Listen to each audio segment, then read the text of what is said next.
America, we are back, baby. Welcome to another episode of America Unfiltered with James Pascalides. We got a great show for you tonight, everyone. So please remember to like and smash the follow button. Leave a comment. Let me know what you think about the show. Also, please remember to rate the show 5 stars on Spotify. I'll be reading all the comments at the end of the show today. We do have a longer show for you guys today.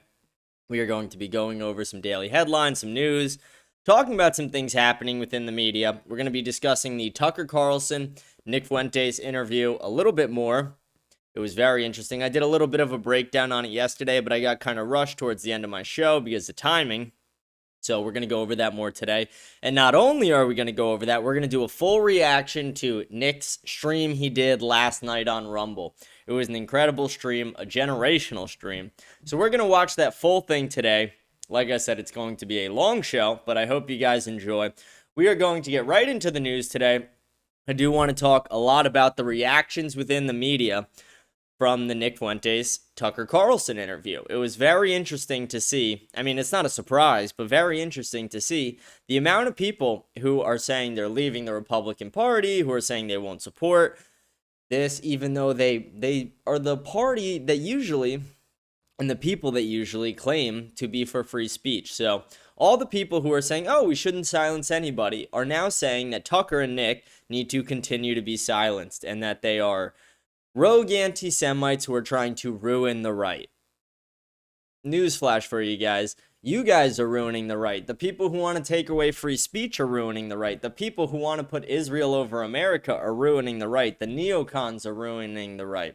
It is not the people who are calling out the Israel lobby. It is not the people who are putting America first who are ruining the right. The people who are putting America first are doing it right. So we're going to go through all this today. We got a lot of different stuff. I also want to talk a little bit more about what's happening in Israel and Palestine. We know Israel violated the ceasefire agreement one more time yesterday, even after Donald Trump's administration said directly to Israel, hey guys, what are you doing? Stop fucking with the ceasefire. They didn't say it word for word like that, but you guys get the point. They told them that they are jeopardizing the legitimacy of this ceasefire, and they are jeopardizing it continuing in the long term. So we'll talk about all that today. Like I said, we got a lot of different things to talk about. So again, please remember to like and smash the follow button. Leave a comment. Let me know what you think about the show. Remember to subscribe on YouTube. Rate it 5 stars on Spotify. We're going to get right into the show tonight, though, guys. I'm going to bring you guys over to our big screen. Give me one moment here. Here we go. So our first thing I want to go over right here, we're going to go over our tweets first before we go into the full reaction. But our first thing I want to go over, I want to read this tweet. It says, holy shit, Israeli strikes killed at least 100 people, including dozens of women and children across Gaza last night. 250 others were injured in these strikes. Israel is continuing their genocide. JD Vance, how many more dead children is enough for you to put your foot down? One thing I like that JD Vance did recently, and I'm someone who heavily criticizes this guy. I mean, I'm someone who's saying I'm going to refuse to vote for him if he's the Republican candidate for president, unless there are some major changes made. But I like that when he went to Israel, instead of going to the wall, he went to the church. And he did that a little bit to pander to people like me and the America First movement, who really is looking down upon Israel right now. We are not looking at Israel in a positive light because they are not giving us much positive to look at. Everything they are doing recently has been negative. It has been negative for the United States. It's negative for the global appearance around the world. You know, everyone, or not everyone, about 50 to 60 countries walked out on Bibi Netanyahu when he got up to speak during the UN. Israel is not that well liked around the world right now. It has a lot to do with the war-heavy mentality. All they want to do is push regime changes. They want the Greater Israel Project to become a thing, and they want to do it all through blackmail, through extortion, through lobbying, and not through peaceful means by any measure. It has been very clear and apparent that Israel is not willing to use peace and use actual real negotiation skills. What they are willing to use is blackmail they got from Jeffrey Epstein, lobbying power they get from APEC, where they still refuse to register under FARA, And they are not playing by anyone's rules besides their own. Like Mossad said, they create the rules. They create the world that we all live in. It's all a big game to them. So it's very disgusting that Donald Trump, J.D. Vance, a lot of people in Trump's cabinet, all the Muslim countries got on board with this ceasefire agreement.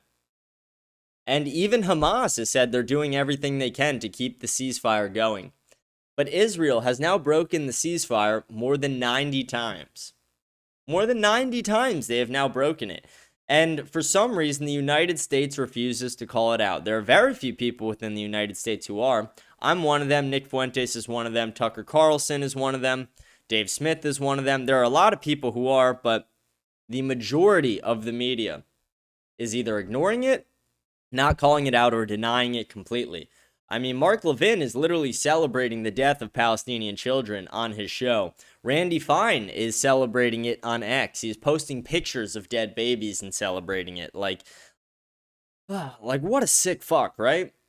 Celebrating pictures of dead children. It's the most disgusting thing I've ever seen. So we have to do what we can to set our foot down with Israel, and we need the leadership to do it for once. We need the leadership in America to say to Israel, hey, we're not going to fund you guys anymore. We are not going to be by your side. When you guys get yourselves in a fucking conflict, guess what? You're going to have to handle it. It is not our responsibility to fix every fucking problem that you guys decide to either provoke or get yourselves into. And one of the reasons they don't want to do that, beyond the lobbying money and the power and all that, it comes down to fear. From my perspective, how I see it is the last president to really put their foot down with Israel got a bullet in the head. And there is a massive amount of speculation and a lot of evidence to show that JFK was killed by Israel or killed by the Jewish mafia in America, who was working heavily with Mossad and with Israel. We all know the Jewish mafia played a big part in founding Israel. Meyer Langsy, those guys. They donated a lot of money, a lot of weapons. They stole our nuclear secrets. They still don't even admit to that they have nukes. But it is a very scary position to be a politician in the United States, especially a high-ranking one like the vice president or the president, who calls out Israel. Because, like we just said a moment ago, the last one who did truly got a bullet in the head. So Donald Trump, after already getting shot at once, or shot at multiple times and shot once, he's not really too inclined to do that again. You get a bullet in the ear, it kind of sets you straight a little bit. So Donald Trump, J.D. Vance, I need you guys to let your nuts hang for a minute. I need you guys to put your foot down with Israel, balls to the wall. I need you to put America first in every way, because you are slowly and surely, not slowly, actually at a rapid pace, you are losing the support of all the America first people. All the people who were so heavily MAGA, they bled MAGA. They are now going over to the America First side. They are going over to Tucker Carlson. They are going over to the Young Turks. They are going over to Nick Fuentes, Myron Gaines. They are not listening to the press conferences as much as they used to. They are not listening to Fox News like they used to. I mean, the average age of someone who watches cable nowadays is what, like 72? You guys need to start pandering a little bit more to the younger audiences, because we are the generation that will change this. We are the generation that will make it so you guys don't have a chance in politics if you guys don't give us something to look forward to. Because right now, my generation, especially the young men in my generation, have little to nothing to look forward to politically. We are being replaced in our own country racially. We are being replaced in our jobs by AI and mass migration. Taxes are fucking us. We have record high credit card debt, record high student loan debt. So many problems that are facing Gen Z right now. And all we ask is that you put America over every other foreign nation, that you stop the lobbying from foreign nations within America, that you stop the propaganda, because we have people in the media pouring propaganda to us, and it's because Obama repealed the Smith-Mundt Act, which made that possible and legal. It is now legal to sell propaganda to the American people from the American government.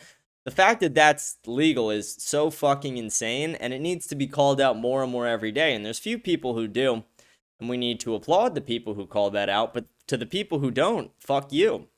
You guys are okay with it, and you're okay with it because you're a part of it. Anyone who is refusing to call out the fact that we are being sold A bill of propaganda every day, a bill of lies every day is part of it. They are part of the machine that we are fighting against. So this is very terrible that this is still going on. I do want to go on, though. I want to go on to some of the reactions from the Nick and Tucker interview before we get into the actual reaction of the video. But these are some of the top comments, and I thought these were kind of funny. And people are like shitting on it, but I thought this was actually a really funny image. They go, "I'm black and I changed my smoke alarm batteries to watch this." Good for you, base black guy. Someone goes, "I canceled my trip to Israel to watch this." Benjamin Netanyahu stopped bombing Gaza to watch this. I'm a rabbi in Israel and I stopped spitting on Christians to watch this. I canceled my Daily Wire subscription to watch this. I'm a Jewish American and I stepped over a nickel to watch this. Like, that's crazy. That one's fucking hilarious. I'm a Jewish American and I stepped over a nickel to watch this. The one untrue one here is Benjamin Netanyahu stopped bombing Gaza to watch this, because he never stopped bombing Gaza. That's the funny thing. He did not stop bombing Gaza. He kept doing it all through the night, and then they finally this morning were like, okay, we're going to abide by the ceasefire now that we've bombed a lot more buildings. I know before we only took out 83% of Gaza, but now we've taken out over 90% of it, so, we're cool. We only have 10% more to go, and we can make up a couple more Hamas fake false flag violations so we can go do that. Because that's what they're doing. They are creating these false scenarios, and then every time, immediately after, before the United States or anyone else can intervene or respond, they just start bombing the shit out of them. I mean, they're bombing the fuck out of this country, and they don't even call it a country. It's sad. We're going to go on, though. I don't know. I found it very, very, very funny, those comments, but this is some of the reaction. Someone goes, "If you listen to this interesting conversation between two American citizens, you are literally worse than Satan. Not only should your voice be taken away, you should also be fired from your job and not allowed to earn or spend money for the rest of your life." This is how people are actually thinking. I mean, people are actually saying that you are worse than Satan if you watch this. That if you watch this, you are the devil himself. And that you shouldn't have a voice, you shouldn't have a job if you're just laying your eyes on this interview in the first place. This is from our favorite Israeli spy, Laura Loomer. Tucker Carlson said he hates Bible-believing Christians. Good luck to the GOP in 2026 and 2028 if they keep associating with Tucker. Come vote for us, we hate you. Come donate to us, we hate you, is what she says. And then someone community noted her and goes, "This is a misrepresentation of what Tucker Carlson said in an interview with Nick Fuentes. Tucker Carlson says he despises Christian Zionists, not all Bible-believing Christians, as shown in the clip below." Yeah, they like to weaponize their own religion against us. They quote the Genesis verse to us, and it's so fucked up. Because again, I explain this all the time, and I'll explain it one more time for any new viewers. Most of you guys will know this, but when Christ died on the cross, it fulfilled the prophecy of the Old Testament, and the New Testament supersedes it. It's not a sequel, it supersedes it. So when they quote Genesis to us like it's still part of the prophecy, all they're saying is, we don't actually respect your religion. It's just a more propagandized way of saying that. So this Israeli spy is wrong, as always. Laura Loomer, that dumb bitch. We're going to go on to a tweet by Shabbos Kestenbaum. Shabbos, do you guys remember that clip of Nick, the Shabbos Kestenbaum clip? That's if you guys don't know what I'm talking about, go look it up. It's an old school, very funny clip of Nick doing a reaction. But yeah, you guys can probably imagine what it is. But he goes, "Charlie Kirk called Nick Fuentes vermin and didn't want anyone platforming him. For Tucker to desecrate Charlie's wishes barely a month after his killing tells you everything you need to know about Tucker's moral compass." How about your moral compass when it comes to the murdering of women, children, and journalists that are documented? I have videos on my hard drive of these women, children, and journalists being killed. But no, he has no moral compass when it comes. Where does he derive his moral compass from? Because I derive mine from Christ. I have a good moral compass. This guy seems to not. And saying that no one's allowed to platform Nick Fuentes because because Charlie wasn't a fan of him? Like, that's fucking ridiculous. That actually stands against everything Charlie stood for. And I understand that was Charlie's position. Charlie's position was, we are going to ignore Nick Fuentes and we are going to do what we can to get him out of the media. But he would also give the mic to people who wanted to kill him. He would give the mic to people who wanted to have abortions in the 9th month and even after birth. He would give voices to people with some of the most disgusting values and beliefs, but he wouldn't actually debate somebody who was, for the most part, on his side in a lot of ways. I mean, by the end of Charlie Kirk's life, rest in peace, Charlie Kirk, he was starting to adopt every one of Nick's talking points. And even people were calling into his show saying that, like, are you just going to keep pretending that you're not adopting Nick's talking points? Because everybody has now came on to this train. Before, 10 years ago, Nick was ostracized for his views. You know, it was a crazy thing to speak about the Israel lobby. But now everybody's fucking doing it. And now that it became cool, or it became the norm, even Charlie Kirk was saying, Jewish donors play directly into their stereotypes, and they're forcing me to leave the pro-Israel cause. Essentially them pushing him out. But yeah, the idea that nobody can platform Nick because of Charlie passing is one of the most ridiculous things. And it actually stands against everything Charlie stood for. And while Charlie didn't say we should platform Nick Fuentes, he said the opposite. He did say that the right way to go about these issues and solving problems in America is having a dialogue. And when we stop having a dialogue, problems start. So I'm glad we're having dialogues. And I'm glad that Nick Fuentes is a part of it. We're going to go on, though. This is from Kai. We like Kai. He goes, no one is more against censorship than I am, in quotes, from 200 different conservative commenters who are all lying. Exactly. All these people, and we'll show you a couple more in a second, are saying, oh, you guys can't platform him. This is like platforming the devil. This is desecrating Charlie Kirk's grave. This is terrible. I thought you guys were pro free speech. I thought this was the party of not canceling people. I thought this was the party where we could actually speak our minds and we could be honest and we could actually move forward in the world and not move backwards and silence people. I like that Kai calls out this statement. This is another one from Mark Levin, and then I got the Josh Hammer one next, but he goes, Fuentes spent years trashing Charlie and then his wife Erica. Doesn't stop Carlson from platforming him and kissing his butt.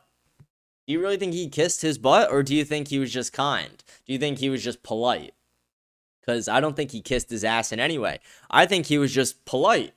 I don't see it that way. I see it as two people who have the same motive. They want America to come first in every way because they're American citizens. And Mark Levin, guess what? He's an American citizen, but he wants Israel to be put first. He doesn't actually give a shit about America or America first. To him, the term America first is an anti-Semitic slur.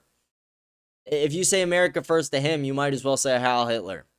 It's fucking insane. Or what was that quote by Bibi Netanyahu? If you say free Palestine, it's the same thing as saying Heil Hitler, according to him. It's the most ridiculous thing. How about free Palestine from Israel? Let's do it. Let's do it now. Let's get it done. A 3-state solution. You give Christians a peace. You give Palestine to them, and then you could let Israel control the rest if you want, but a 3-state solution is the only way that we're ever going to have everlasting peace in that area. And this is the tweet from Josh Hammer. He goes, Charlie Kirk despised Nick Fuentes with a fiery passion, and anyone claiming anything to the contrary simply has no clue what he is talking about. Again, we're not denying that Charlie Kirk despised Nick. No one denies that. What we're saying is Charlie Kirk encouraged free speech. Charlie Kirk encouraged people to be able to have debates and discussions about these things. The only person he tried to silence was Nick Fuentes. I mean, that is a correct statement, and we are not denying that. But what we are saying is it was contradictory to his entire beliefs.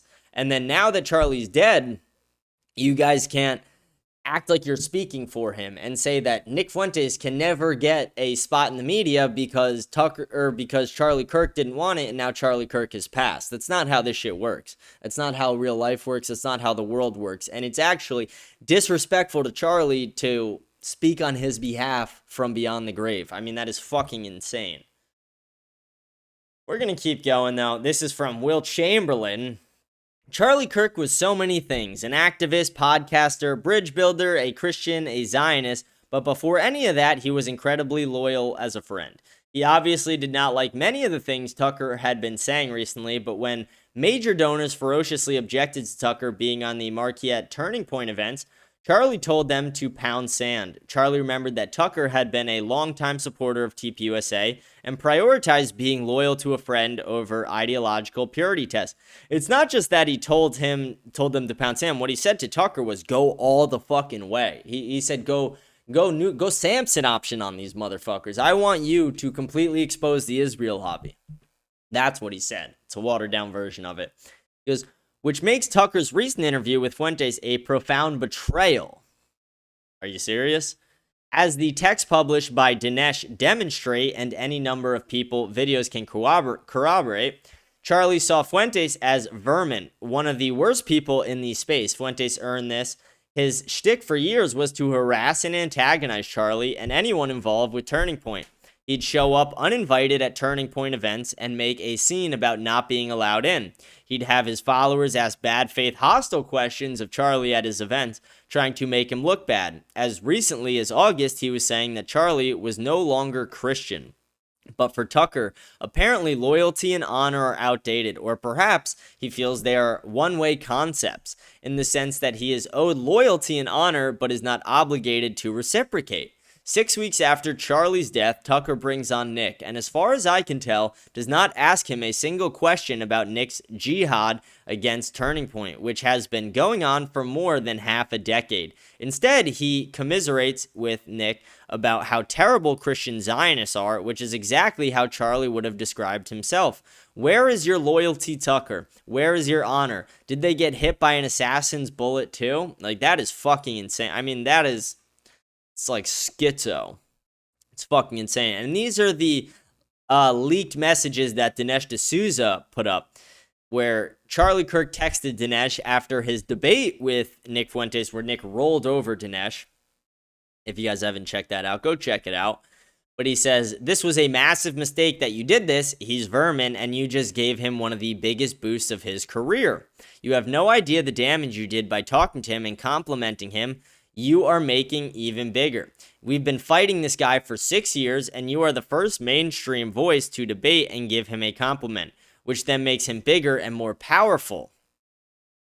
And then he goes, I'm getting a ton of this. As a younger guy myself, was amazing to hear from your experience. What do you mean young? Dinesh is old. Is this a younger guy, Dinesh, down here? It's not. For some reason, it's too big. Is this a younger guy, this face right here? I don't think so.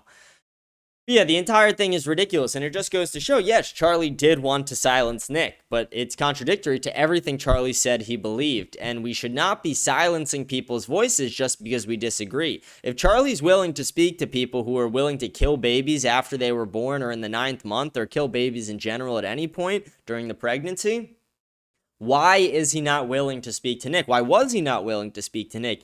Mainly because he knew he would lose, one, and then the second reason is because his donors would never have allowed it. It was very clear that when Charlie asked people like Tucker to go up and speak at TPUSA, he lost millions of dollars in donors. When he had the debate between Dave Smith and Josh Hammer, where Dave Smith rolled over Josh Hammer, it became very clear that Charlie was flipping sides a little bit, that Charlie was leaving the pro-Israel cause. So I find it incredibly disrespectful of these people to not only keep leaking text messages from Charlie Kirk from beyond the grave, but to be speaking on his behalf and saying what he'd be thinking forever. And yes, it is true. Like we said, he has silenced him in the past. Does that mean he would have done it forever? Maybe. I mean, we're not going to say definitively he wouldn't. But we are going to say that America first means nobody is silenced. That as long as you are not speaking violently, you have no right for anyone to silence you at all. It is ridiculous, the idea that we are silencing people, and then we say we are a country of free speech. That's not how that works. You can't silence people just because you disagree with them. Like, Charlie was one of the people who never complained that Nick was taken off social media. He never complained that Nick was put on a no-fly list, had his money taken from him by the government. He was never somebody who complained about any of the problems that Nick faced, that someone literally tried to take his life at his house. So I find it all very contradictory of Charlie. We're going to keep going on, though. So this is a little tweet here from Joel Pollack. Tucker Carlson hosts notorious bigot Nick Fuentes. Fuentes hated Charlie Kirk and built an audience by heckling him. The guy is a medieval anti-Semite in that he hates the religion, or what he thinks is the religion, not just the people.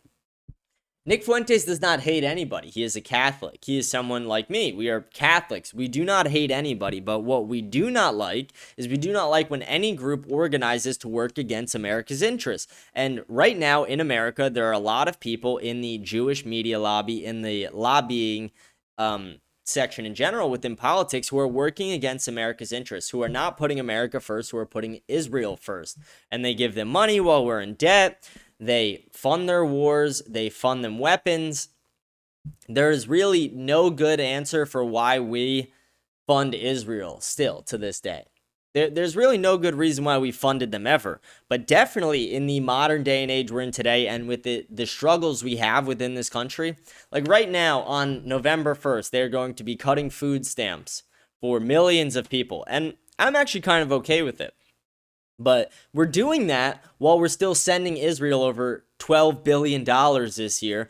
And we free up enough free cash for them that they can give their citizens free health care and on-demand abortions. That's what we're funding. When we're funding their military, when we're funding all their weapons, when we are doing everything we can to support them financially and militarily, what we're doing is we're freeing up enough capital for them so that they can fund all these things for their citizens. So just so you know, the United States taxpayer dollars indirectly funding abortions all through the state. It is indirectly funding the healthcare all through the state and the pay for the IDF. Another one. Again, they keep coming. It's like DJ Khaled. Another one. Tucker wouldn't be censoring anyone by declining to have them on his show, just as TPUSA wouldn't be censoring Tucker if they stopped inviting him to events. Such platforms are not the public square. None of us are entitled to them. So it's not a matter of censorship, but responsibility and discernment. Who you talk to and how you talk to them matters. Again, this is somebody who makes jokes and celebrates the death of women, children, and journalists. Get off your fucking high horse, you piece of shit. And again, this is also somebody who he had his life threatened by an American who was a low IQ anti-Semite. Again, there are a lot of low IQ anti-Semites out there who just hate the Jews for being Jewish and don't actually have any, reason or factual basis, or they don't call it the Israel lobby or Jewish power, any of these things within America. Just low IQ anti-Semitism does exist. But this is somebody who, when he was threatened by them, made a big deal about it, got the FBI involved. But then when Aaron Levitsky, the American Jewish sniper, threatened Morgan Ariel, he didn't even fucking comment on it. Even when it got millions of views on social media, he was radio fucking silent about it. So, again, Seth Dillon, get off your fucking high horse. This is a thread by Benny Johnson, who works extremely close with the White House and very good friends with Caroline Leavitt and Donald Trump. And someone who, again, he had his family threatened. But did he ever speak about when someone showed up to Nick's house to try and kill him? Did he ever speak about the man, Aaron Levitsky, who threatened Morgan Ariel? No, he did not. I don't even like Morgan Ariel, and I still spoke about it. I don't like Josh Hammer. I don't like Seth Dillon. I don't like Laura Loomer, and I still spoke about when they were threatened. I spoke about when Morgan Ariel was threatened. And I don't even fucking like these people. I actually see most of them as fairly low IQ and not even real Americans. I mean, especially like Josh Hammer, Laura Loomer, like they are not real Americans. They might as well go live in Israel because they fucking love it so much. We're going to just, again, I'm not going to read everything in the thread because it's mainly just a bunch of clips and videos. Anytime Nick made an off-color joke, they clipped it. Benny Johnson went back and he took all these from liberal media sites that were posting them back in the day when they were canceling Nick, when he was in his 10-year cancellation process. And this is the thread of all the clips he took from the the liberal media outlets. And he put them all up here for people to see, and he's shitting on every one of them.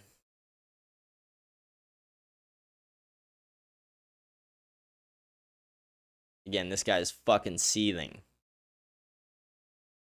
Shit like this I really hate, when it's like Fuentes hates gay people. It's like, he's a Catholic. He thinks it's a sin. He doesn't hate anybody, but he does believe in Christ, and he does think it's a sin. And you can't call, like, unless you're going to say all Catholics are homophobic assholes, you don't even have a right to say shit like that. It's just so ridiculous. But yeah, these are, look how long this fucking thread is. Again, seethe, cope, bitch. What a fucking retard. Again, people like this are losing their credibility with every post they make about it. We're going to keep going. We're almost at the point where we get to our reaction part of the show. And again, that's going to be, I think the show altogether was like 3 hours or so. So buckle in, folks. But this I found insane. I mean, dear Mrs. Erica Kirk, Tucker Carlson is, and they tag her. Tucker Carlson is continuing to disrespect the memory of your late husband and has now platformed notorious Nazi wannabe Nicholas J. Fuentes and is destroying the legacy you and Charlie Kirk created. Please stop this madness. Do you really think it was a good idea to tag this guy's fucking widow? Like, is this what you want to be involving her in? It's fucking insane that they're doing this. These people are insane. That is literally psychopath behavior to tag the widow of this person and be like, you have to tell these people to not platform him because your late husband wouldn't have wanted it. Guess what? Charlie Kirk doesn't control free speech in America. Charlie Kirk was someone who literally let the worst people speak their minds. People who wanted him dead. People who would celebrate if I died. But Nick Fuentes can't get a voice because he is too far right, because he's America first. It's fucking insane. We don't have to watch it. I played that clip yesterday.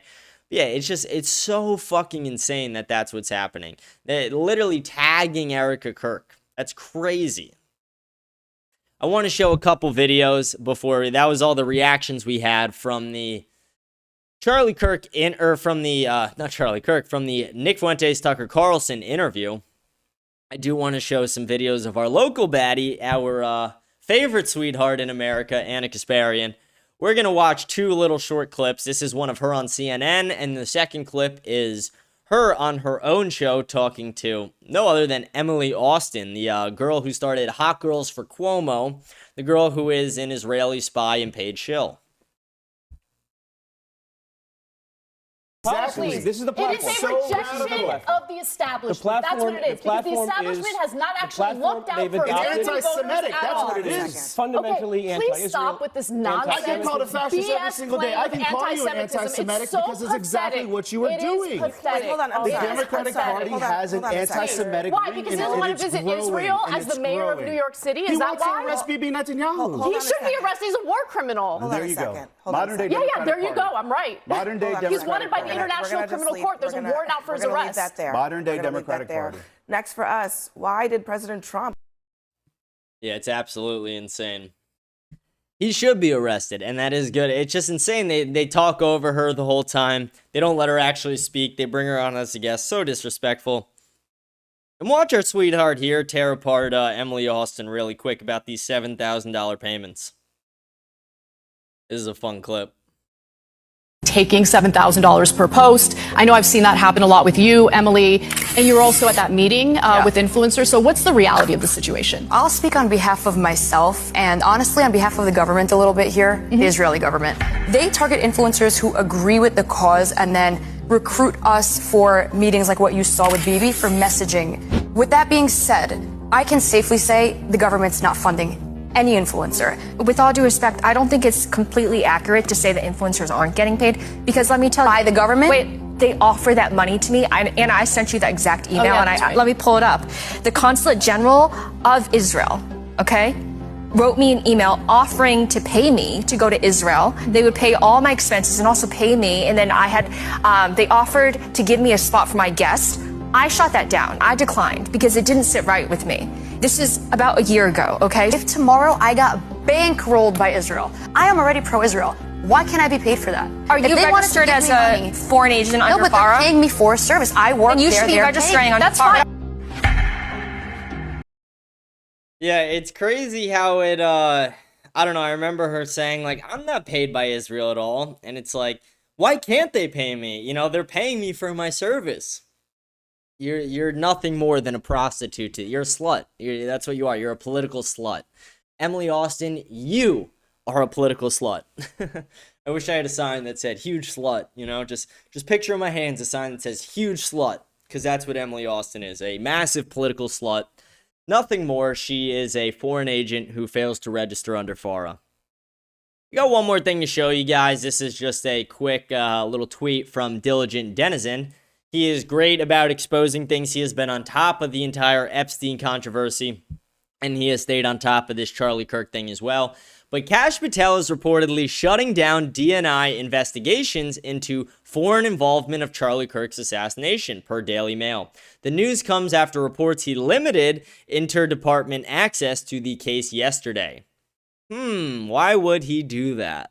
Is it because it is possible? Again, I'm still a believer that it could be Tyler Robinson, but at the same time, I am not ignorant to the fact that we have been lied to repeatedly by our government, and that Candace has brought forth some credible evidence. Not a ton, but some credible evidence to show that there could have been some outside influence here, and there is search terms in Israel for the hospital, for the security guards, for the chief of staff, for Tyler Robinson even, from the Google search trends are showing that they popped up in Israel and Washington, D.C., months, days, and weeks before the attack.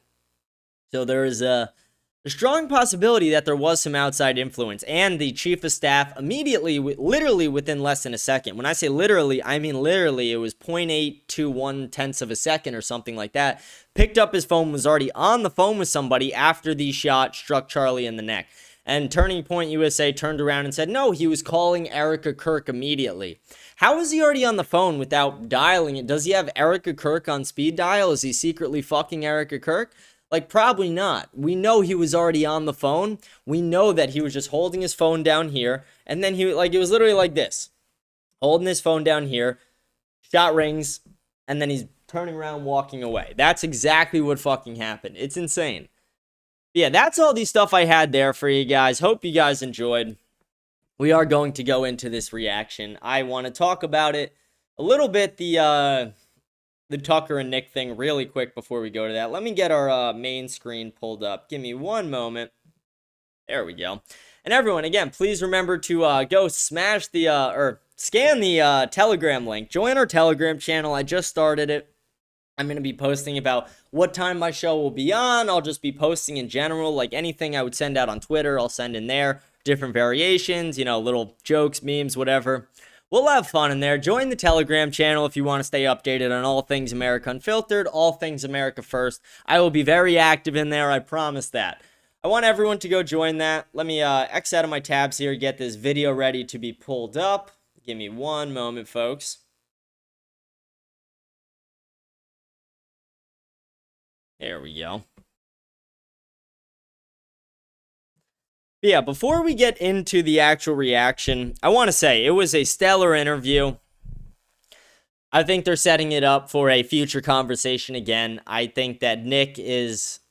It's not I think. I can see it. Nick is on a generational run that cannot be stopped. Nick is America first. He is American in so many ways. He is the working class American. He is the American who was fucked over. He is one of us.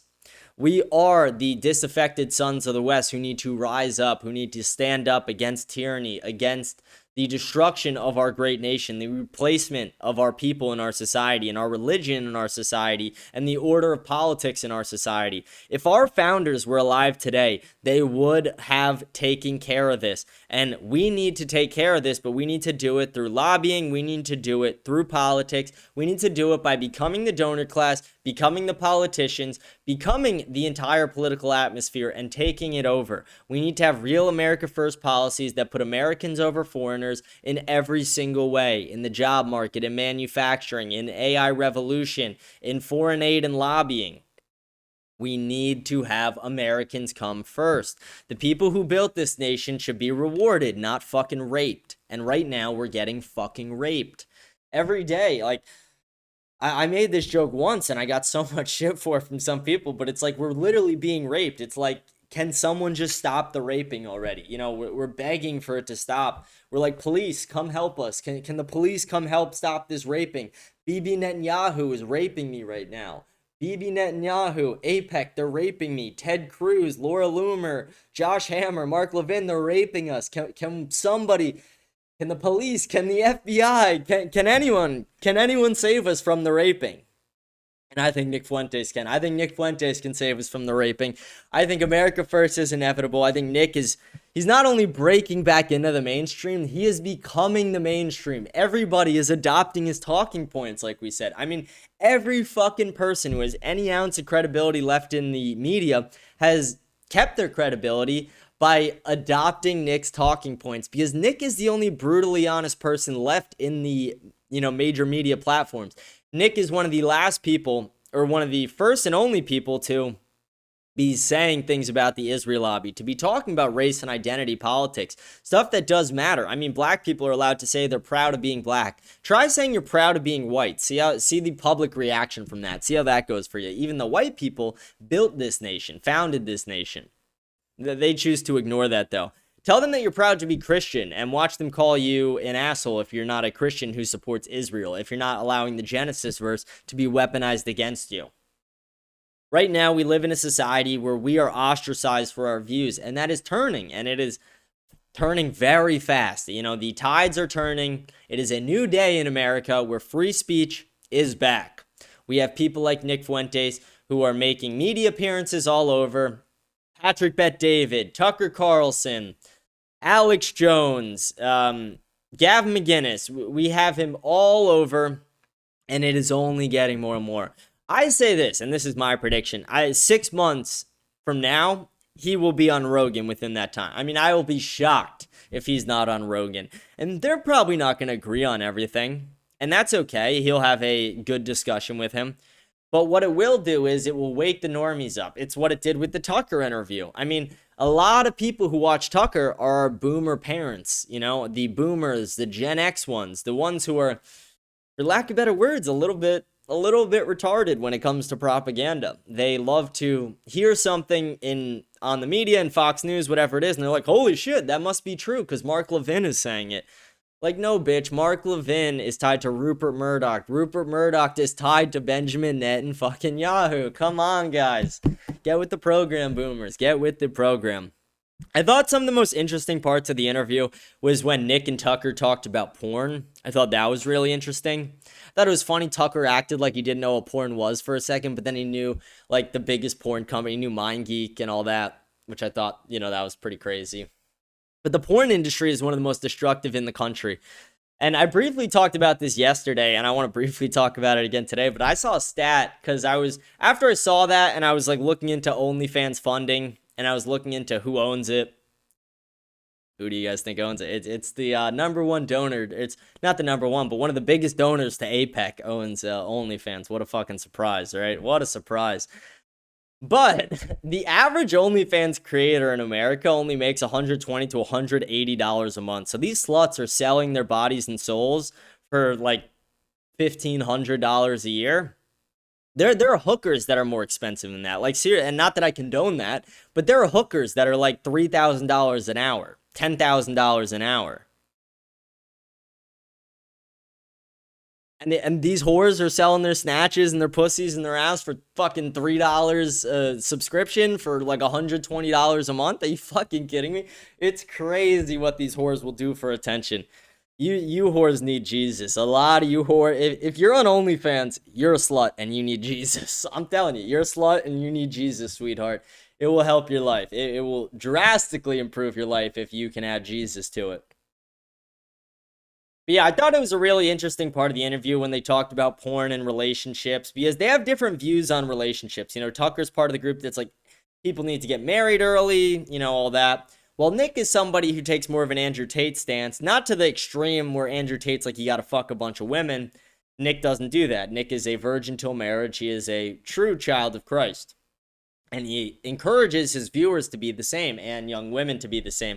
But what Nick said is, the man is the prize in the relationship. And this is something that a lot of people don't listen to or pay attention to, but it's real. The man is the prize in the relationship, and women act like they're all prize. And it's like a lot of fat women, too, act like they're the prize. It's funny. A lot of ugly women act like they're the prize, and it's like, sweetheart, let me break it to you. You're not the prize.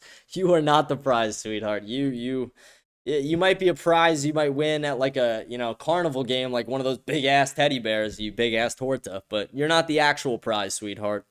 The man is the guy who provides and protects. I said this yesterday, but it's like when someone breaks in the house at 3 a.m, are you going to go solve it, sweetheart?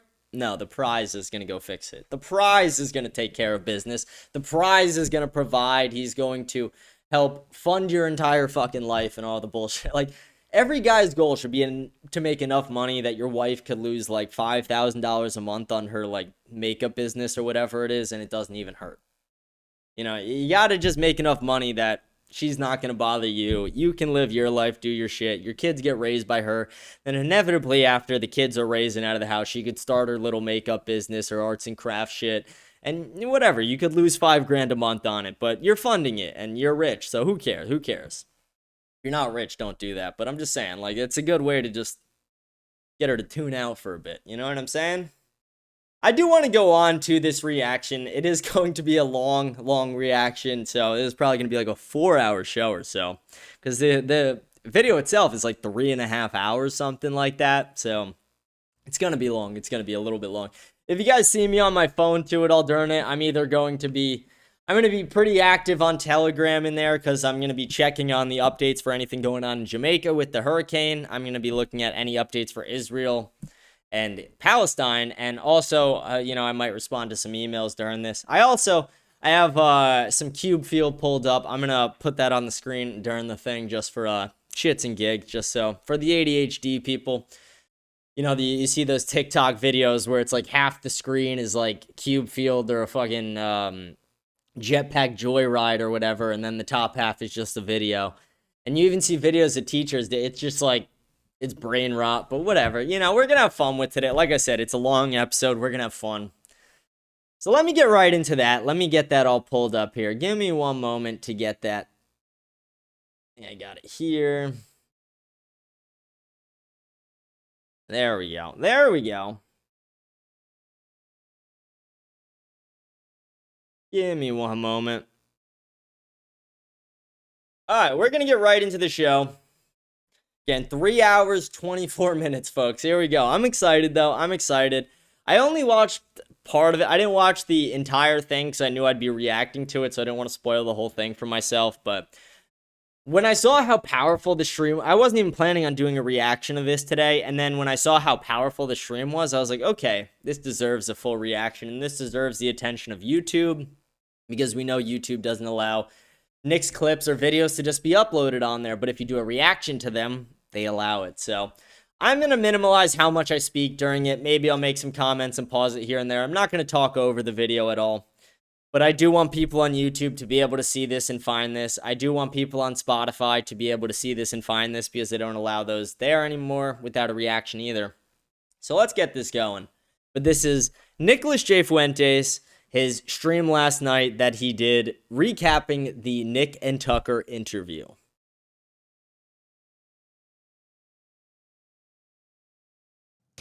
Good evening, everybody. You're watching America First. My name is Nicholas J. Fuentes. We have a great show for you tonight. Very excited to be back here with you tonight on Tuesday. We have a lot to talk about tonight, lots to get into. Big show. Our featured story, we're going to be talking the whole night tonight about my interview with Tucker Carlson, which was both recorded and aired last night. And I wasn't sure exactly when they would release it. I knew we were recording it yesterday, but I didn't know they'd turn it around that quickly. So last week I told you we would be doing a show on Monday, and then they published it Monday night. I said, I got to give everybody a chance to watch it. So I took the night off last night so that everybody could watch the interview. I wanted to see the reaction. I wanted to see the fallout. And now tonight, after having seen a lot of the discourse and reactions, it was extremely polarizing, as I'm sure you've noticed. And it's hard to quantify, but let's just say a lot of people really hated it. There are people saying they're going to leave the GOP. Not anybody notable or famous or anything, but I've seen a lot of people say they're literally going to leave the Republican Party. That's how mad they are about it. And I've seen a lot of other people say this is the best thing ever. That the Overton window has been shattered, that free speech has prevailed, censorship is over, gatekeepers have been destroyed, and that this is a momentous occasion. And so tonight, we're going to recap the interview. I'm going to talk all about it, how it came about. We'll talk about the accusations that went both ways in the build-up to the interview. We'll recap some of the discussion. And in particular, we'll talk about what I think was the most important part of it, the discussion surrounding sincere America First and those purporting to represent it, Joe Kent, J.D. Vance, Tucker, the usual suspects. And we'll also talk about the reaction, both the positive and the negative. And tonight we're going to tell a story. We're going to weave a story together. And it's a story about the conservative movement, about Donald Trump, the MAGA movement, about America First. It involves me, Ben Shapiro, Charlie Kirk, Mark Levin, Tucker Carlson. And it's going to be a good show. I'm excited. I think everybody who's been watching the show for a long time recognizes the gravity of this event, the significance of it, not just for myself, but for the conversation. So it is truly historic. So we'll get into all that. Before we do, I want to remind you to smash the follow button on Rumble, smash the like button, leave a comment, let me know what you think about the show. Remember to get your shirt. We have our brand new Wang Half shirt, Fuentes.store. Wang Half, white ass nigga going hard as fuck. And we have me on the back. Fuentes.store, make sure to check it out. And I think that's all I'm It's a sick shirt. Go get the shirt, guys. going to shill for tonight. And I guess we'll just get right into it. I'm eager and chomping at the bit to get into it because there's really so much to discuss. I really want to unpack all of my thoughts and the significance of this because I think there's a lot that is unsaid. And everybody has had their hot take and analysis of this collaboration, of the interview, but they don't really know the whole story. They don't really know my story, and they don't really know what I'm about. And like Tucker said on his show, and I think it's true, I think that Tucker, like many people, they only know me from the clips. They only know me from the short videos they see on lately Instagram, but before that, on Twitter or elsewhere, and their entire perception and opinion of me and my show, and fundamentally what I represent, because it isn't just about my personality, but it's about our views, what we have been expressing for the past 10 years, this colors their perception of all of that. And I think it gives them a false perception, and I think that is deliberate. I think that reality is something that has been deliberately manufactured. And I'll get into exactly what I mean by that. But first, I want to talk a little bit about how this interview came about, because it's sort of an interesting story. My relationship with Tucker Carlson over the past 3 years has been mostly contentious. And without getting into too many of the details, I was basically a fan of Tucker Carlson for many years and almost entirely supportive. But we had a significant beef over Joe Kent. And for those that don't know, Joe Kent is a CIA officer, Green Beret, who served in North Africa and the Middle East for the last 20 years. And he returned back to the United States and ran for Congress in 2022. In, I think, the 1st district in Washington state. And we'll get into that story in detail later, but suffice to say that's who he is, and that is the election that created a lot of acrimony between me and Tucker. And what happened in particular is that I caused Joe Kent to lose his election. Tucker happened to be a very good friend of Joe, and Tucker believed that Joe Kent represented, or could become, the standard bearer of real America First conservatism in Congress. And it makes sense because Joe is young, he's tall, he's good looking, he's a military guy, so he's masculine. He's got the right look. And his politics, according to Tucker and other people that supported him, was America First. Their vision, their version of America First, which they believe to be sincere and authentic America First conservatism. I made him lose. I rallied my supporters. They went to Washington State. They put up stickers. We had a website. They interrogated him at his events. And in the end, Joe Kent lost in an upset. They called it the greatest upset of the 2022 midterms.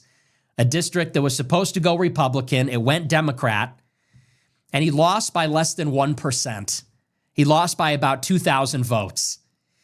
And so people credibly attributed his loss to my efforts, the efforts of me and my team. And again, we'll get into why that is later because that's extremely important.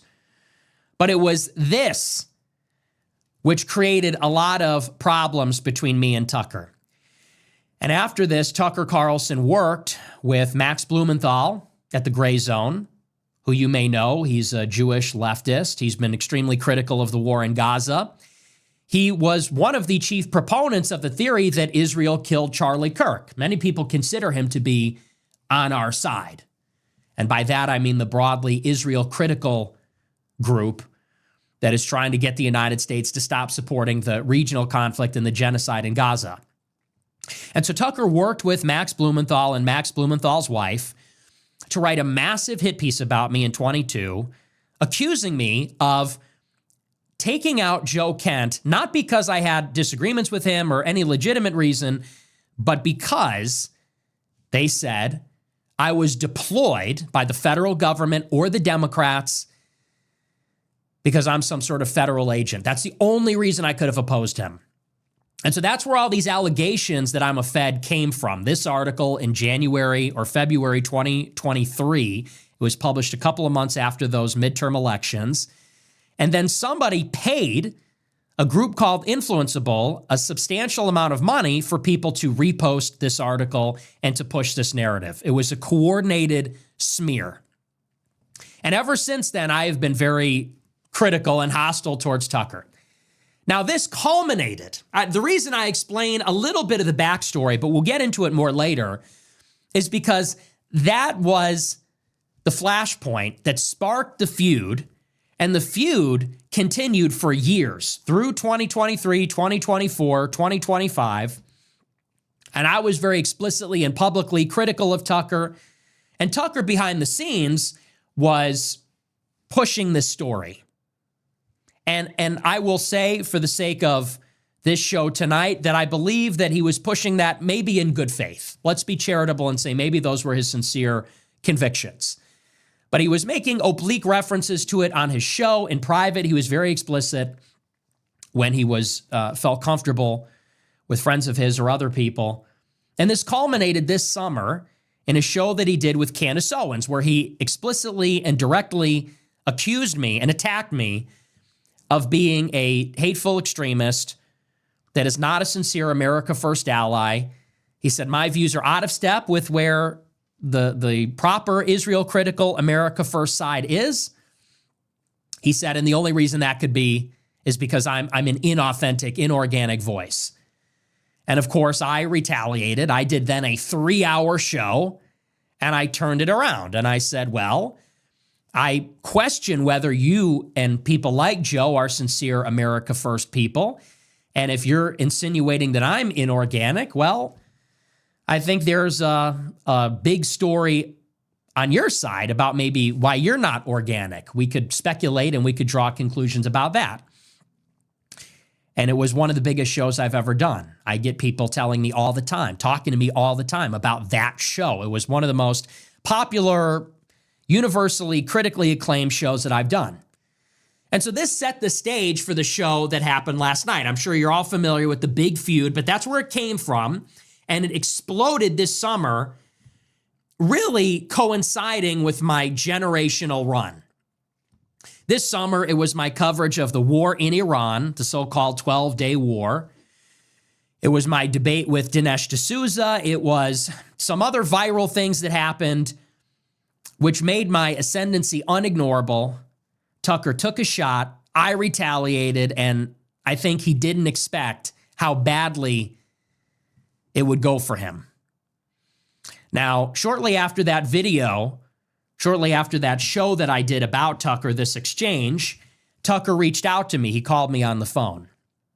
And I won't say exactly what happened there. I don't want to betray his confidence, but he called me on the phone and we had an amicable conversation. We sort of leveled with each other. And I would say it was cordial, friendly, and civil. And so we talked things out a little bit on the phone. And then his team reached out about a month ago and they said they wanted to bring me on the show. And I went into it really without any real expectation. I had no idea what I was in for. They invited me out at the end of September, beginning of October, to come and do the show. And of course I said yes. And I'm interested in having the conversation because I challenged him in my show about him. I said, well, why don't you just talk to me yourself?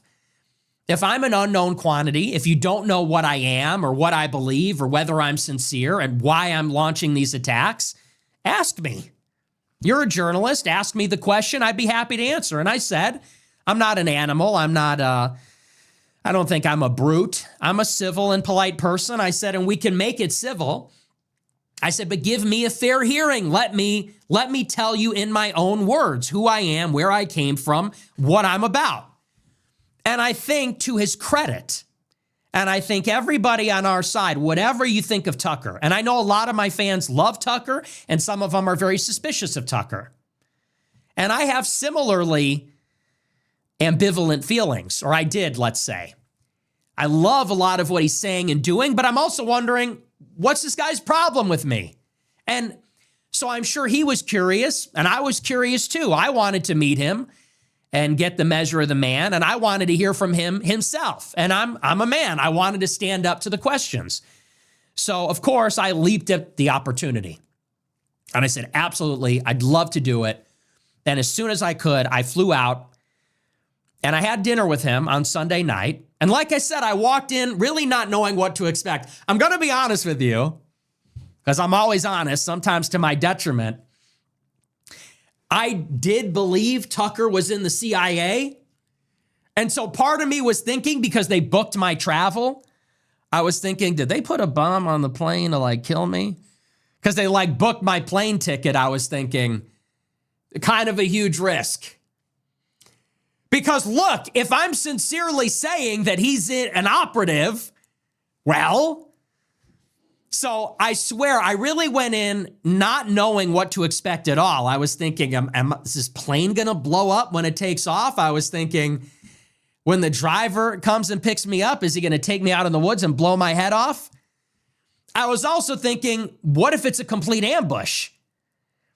What if he punches me in the face for talking about his family? What if it's a totally hostile line of questioning? Sorry about that, guys. Sorry, just grabbed a little refill there. But yeah, that's kind of funny what he's saying there. He's like, I didn't know if the plane was going to blow up. I didn't know if the entire thing was an ambush. And he says that because Tucker is very connected, like he said. I was still listening. I just, was grabbing another drink really quick. Had to refill my water cup. I'm not going to pause it much. What if they pass a bunch of deep fake photos across the table and say, we got you? I was thinking, I sincerely had no idea what to expect. And I know that sounds like a joke, but I'm a paranoid person. And honestly, that was in the back of my mind. But I'm brave. I'm a heroic and courageous person. So I said, well, I'll tell people where I'm going. And I said, if anything happens to me, you tell them what happened here. And that's true. But so I got on the plane, I flew out, and the plane did not explode. Nobody killed me, obviously. I'm still here. And I went up to his place, and we had dinner on Sunday night.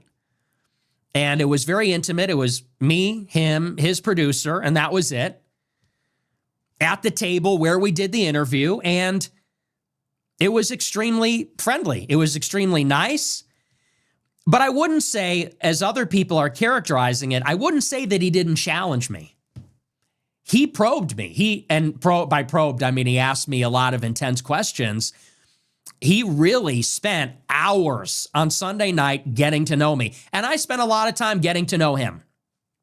And he asked me about everything. He asked me about what I believe on many different subjects, about things he's heard about me. And I think both of us were maybe measuring the other and sizing the other one up and trying to figure each other out. But it was honest, it was direct, it was straightforward, it was challenging, it was fair. But I think we had a really good, interesting conversation Sunday night. I really enjoyed it. I thought it was a lot of fun. And then I went back to my hotel and I went back out Monday morning to do the show. And with full disclosure, there was nothing like an ambush at all. We did something like a pre-interview. That's how I would characterize it Sunday night. We walked through many of the topics, and we actually laid out exactly what we would be speaking about Monday morning.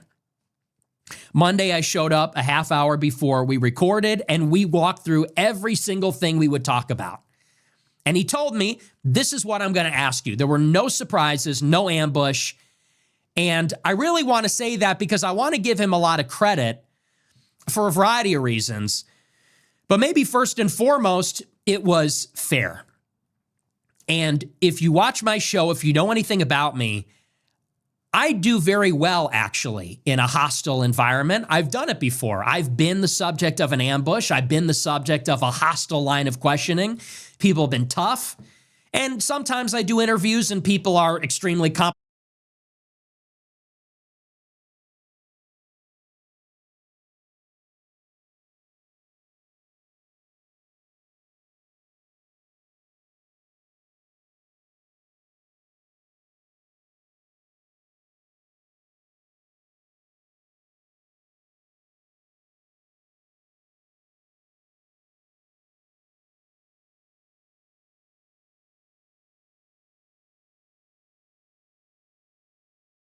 Complimentary and friendly. All I ever ask of anyone is that they hear me out in good faith. That's it. You can ask a tough question, a personal question. You can ask a hostile question. You can disagree strongly. As long as it's in good faith, as long as it's sincere, as long as it's fair, and I could even deal with not very fair. I don't like it, but I could deal with that too. That's all I've ever asked. And to his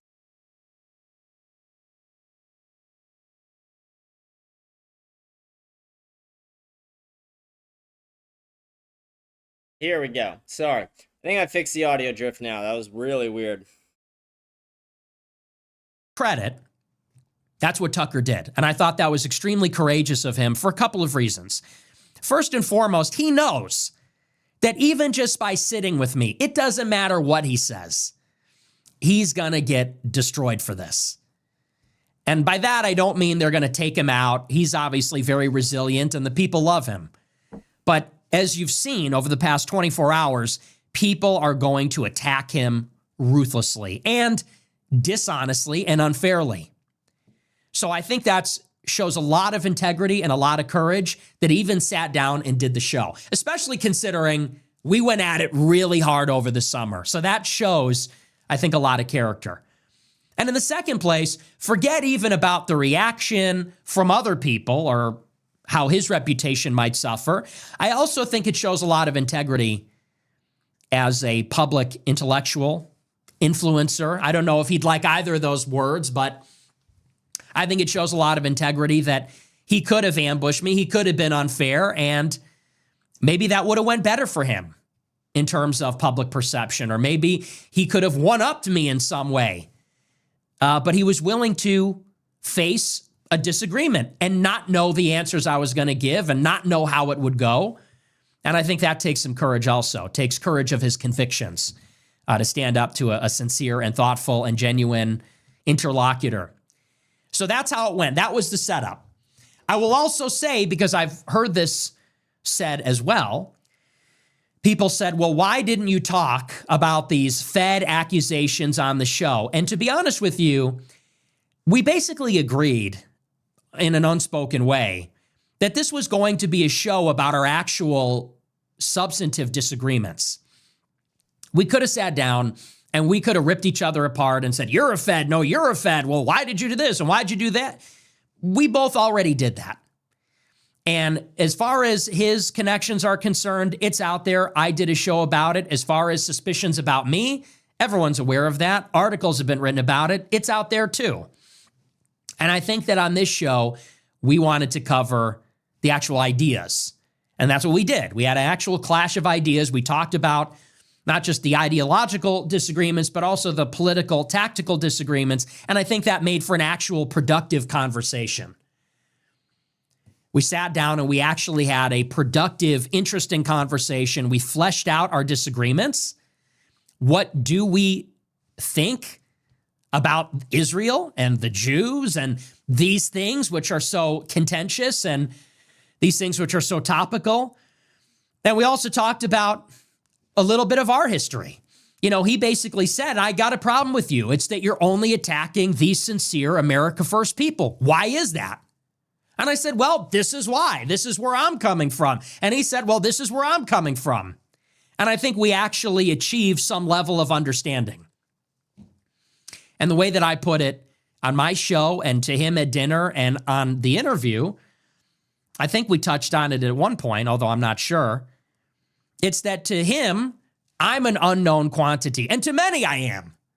They only know me from the clips. And we'll get to why that is the case, because I think that's an interesting story by itself, which is worth examining. I am somebody that does not come from the establishment. I don't have a resume. I'm young. I'm newer, new to him maybe. I exist on the internet. And so for a lot of older people, and I don't say that as a dig, but for people that are maybe from a different generation with a different set of ideological priors, from a different media market or medium, let's say, at all, he comes from television, I represent something completely unknown and foreign. And so he doesn't really know. He doesn't really know what I'm about or who I am or anything like that. And I'm sure he regards me with suspicion. And likewise, for someone like myself, I came from America. I came from the working class. My parents are not in politics. I come from Chicago. I come from a city that isn't connected, let's say, in the way that DC and New York and New England are. And from my perspective, also as a younger man, I look at somebody from Fox News coming from the inside, coming from DC, coming from the system. I regard someone like him with suspicion. To me, he is an unknown quantity. He was a neocon. He's not anymore. But is he really not anymore? Or what actually happened? And so I think if we're being charitable, we could say that maybe this was a profound misunderstanding. We have to leave room that this is the case. And that's why I sat down with him to flesh out some of these disagreements and where we agree, where we disagree, what each of us really thinks about the whole situation. And I thought it was a great discussion. I thought it was actually really interesting. It was a real conversation. And I want to get into it a little bit. And first, I want to talk about my backstory. And I'm a little bit tired of saying my backstory at this point. If you watch the show, you've heard it a million times. If you follow me, if you've been following my interviews, you've heard the backstory 100,000 times, which goes something like this. I'm 18, I'm a freshman, I go to Boston University, I do this debate, they start grooming me to join the Daily Wire, and then they find out that I'm not really on board with the pro-Israel dogma. And so my own conservative movement backstabs me. They work with the left, they engage in cancel culture, they engage in censorship themselves, and they systematically blacklist me and tried to destroy my reputation and my career in its infancy, in my crib, because I had the wrong opinion about this one topic. And that's sort of the shocking story, because of course, my reputation for the past 10 years that has been established is that I'm insane, I'm crazy, I'm an extremist, I'm a hate monger, I'm a white supremacist, etc. And they don't know that I was a mainstream conservative from a normal background, a relatively well-adjusted normal kid, popular in high school, all those things. I was even pro-Israel at one point. And what turned me, what changed my mind, I don't like radicalized. What woke me up was not just being the subject of this berserker attack from the pro-Israel crowd and seeing the hypocrisy of how they were willing to undermine the marketplace of ideas and free speech if you went against some particular dogma, but I also recognized what the whole operation was about. And that's what I want to talk about with regard to my backstory, because I want to make it very clear. As I have told my backstory, people are trying to use my story to spin their own narrative. And the narrative goes something like this. Nick Fuentes became the monster because the conservative movement was too intolerant or something like this. They say, how do you get Nick Fuentes, a horrible person? You know, it's like unspoken. How did Nick Fuentes become a monster? You know, Patrick Bet-David, I don't maybe think this was his intention, but he said, how extreme did that make you? Candace Owens said, did that make you hate Jews? Tucker sort of insinuated this. He said, maybe they called you a racist because they wanted you to become a racist. And there's sort of this unspoken assumption that to have my ideology is inherently wrong. Like it should be presumed that the things I have said or say now are inherently monstrous. They're sort of self-evidently evil and wrong. And so the question becomes the making of a killer.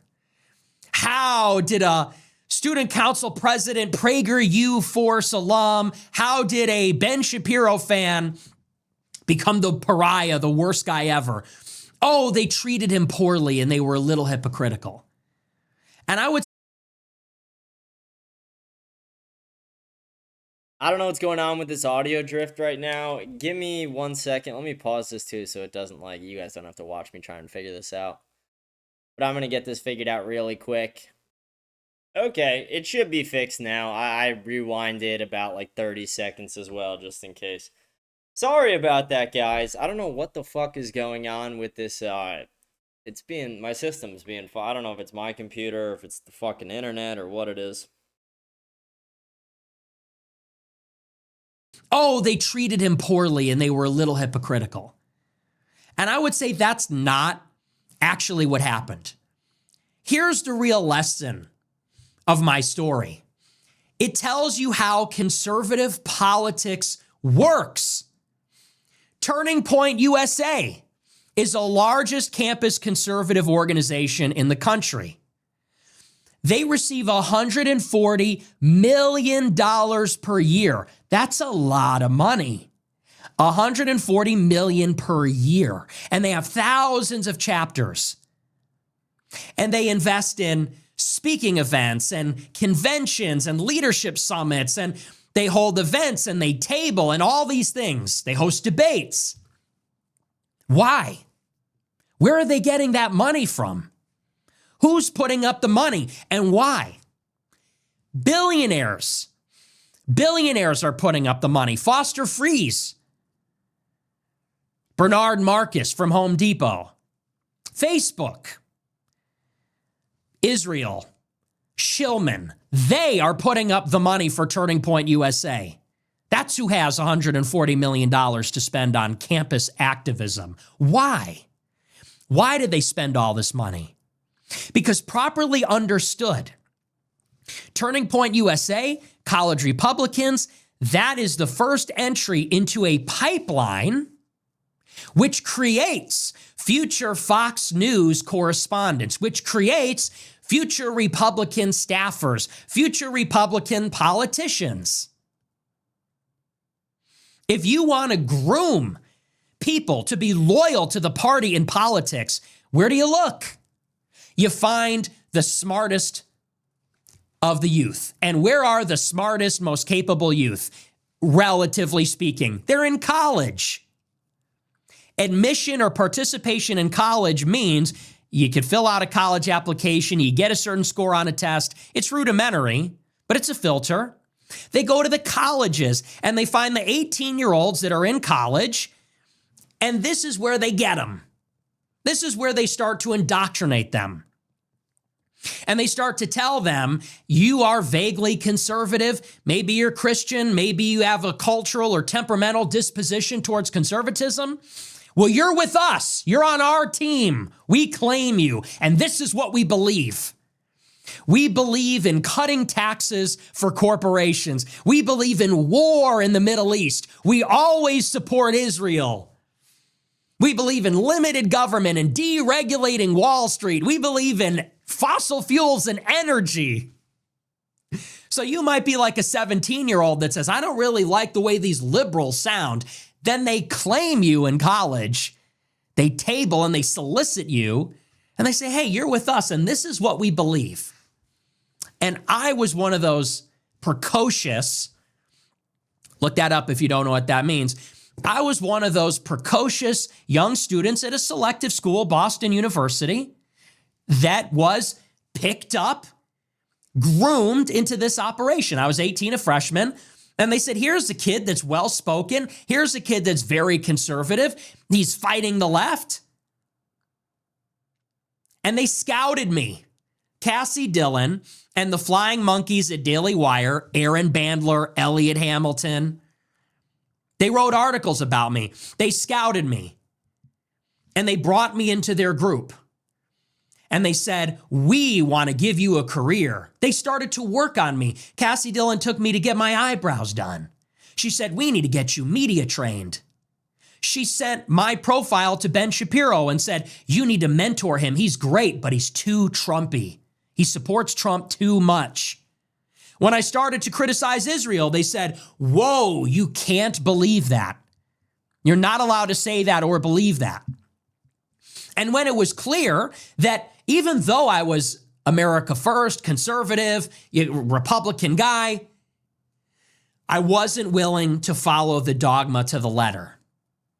And so not only did they cut me off, but they tried to destroy me. Because they said, if you go against the dogma, you are going to threaten everything that we've built.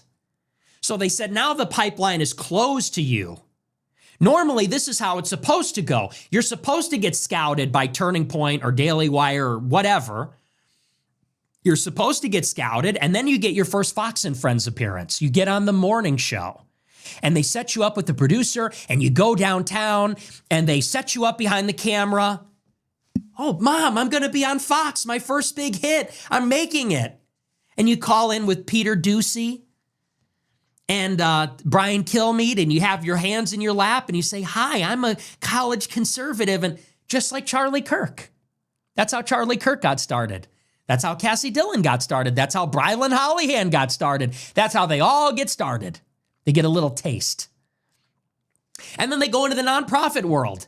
They get a job at Daily Caller. They get a job at Leadership Institute. They get a job at a media organ. They get a job on the Hill as a staffer. They get a fellowship. They work at some other think tank, something like that. And they're in the pipeline. The pipeline is flowing. And as long as they're in the pipeline, they have access to CPAC, where they could shake hands and network with donors, with mentors, with older people, with people in funny hats. They get to go to Turning Point. They get to go, and they get to be preyed upon, actually, by patrons and donors and sponsors and groups. It's this big club. But if you're not on board with the dogma, you're not in. But it wasn't enough that they kicked me out. They recognized my potential. They had to destroy me. So they blacklisted me. They banned me from CPAC. Cabot Phillips, son of Tim Phillips, he was at Americans for Prosperity. He founded it, actually. Cabot was at Campus Reform. Now he's the editor-in-chief at Daily Wire. People like him, Cassie, Hamilton, Bandler, Will Nardi, they all tried to destroy my reputation. They sent clips of mine to Media Matters. It wasn't enough that they disassociate. They wanted to make it so that everyone knew that I was wearing the scarlet letter. They wanted everyone to know, don't hire this guy. He's not in the club. He's not in the pipeline. He's on the blacklist. Why? Because he doesn't support Israel. Now, It didn't make me become anything. I already had those beliefs. I was already reading Pat Buchanan. I was already against immigration. I was already critical of Israel. And by the way, those were all Donald Trump's positions. They didn't make me become anything. They made my reputation something. They took my worst moments, whether they were jokes or not, whatever the context, they clipped the worst moments from my show and they sent them to Right Wing Watch, Media Matters. That's why I say, why do people know me by the clips? That was their intention. People say, once they watch my show, they say, why don't you say that all the time? I do. I've been saying mostly the same thing for 10 years. The fundamentals have not changed. It's uncanny. If you look at clips, and you can access my whole archive at AmericaFirst.plus, if you go back 10 years, you can find shows from 2017, 2018. I'm saying it's almost scary, the same things. But they took the clips, and the right had a handshake with the left, and they said, we will use cancel culture about racism, sexism, anti-Semitism, Islamophobia. We will use it to control the gates of our own side. We'll use it expediently. We'll wage the left against the far right, and we'll have the left destroy the far right and cleanse them and purge them. And so nonprofits like Media Matters, Right Wing Watch, they get tons of money. And they get tons of money to watch people like me, when I'm 18, 19, clip my show, post it on their giant social media. And this is how an 18-year-old who is just saying America first gets branded as the worst person ever. I'm not a monster.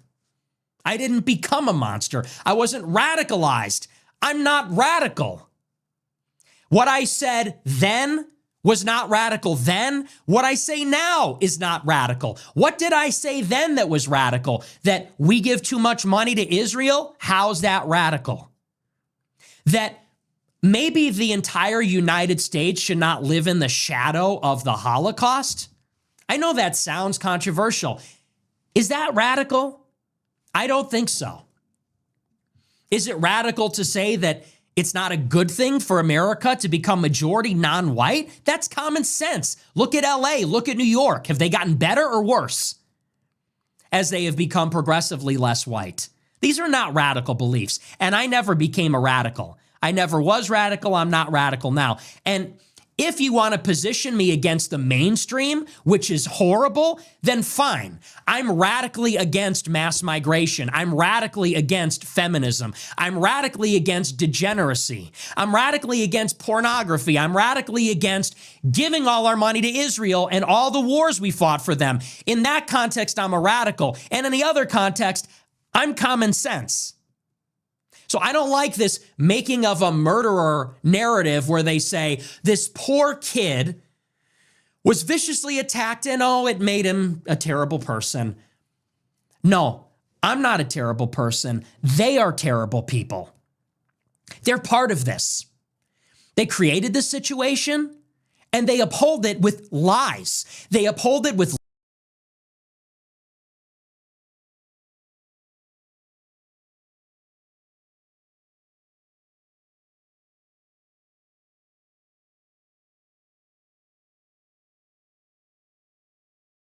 I don't know why this is going on. It's usually very seamless. I don't know what is happening that made it freeze and what's causing all these issues. Give me one more moment. Let me pause it so you guys don't have to get stalled during this.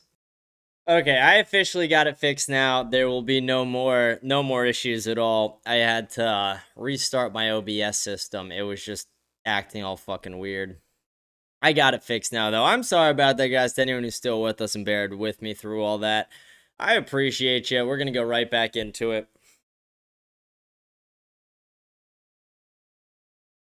The clips, that was their intention.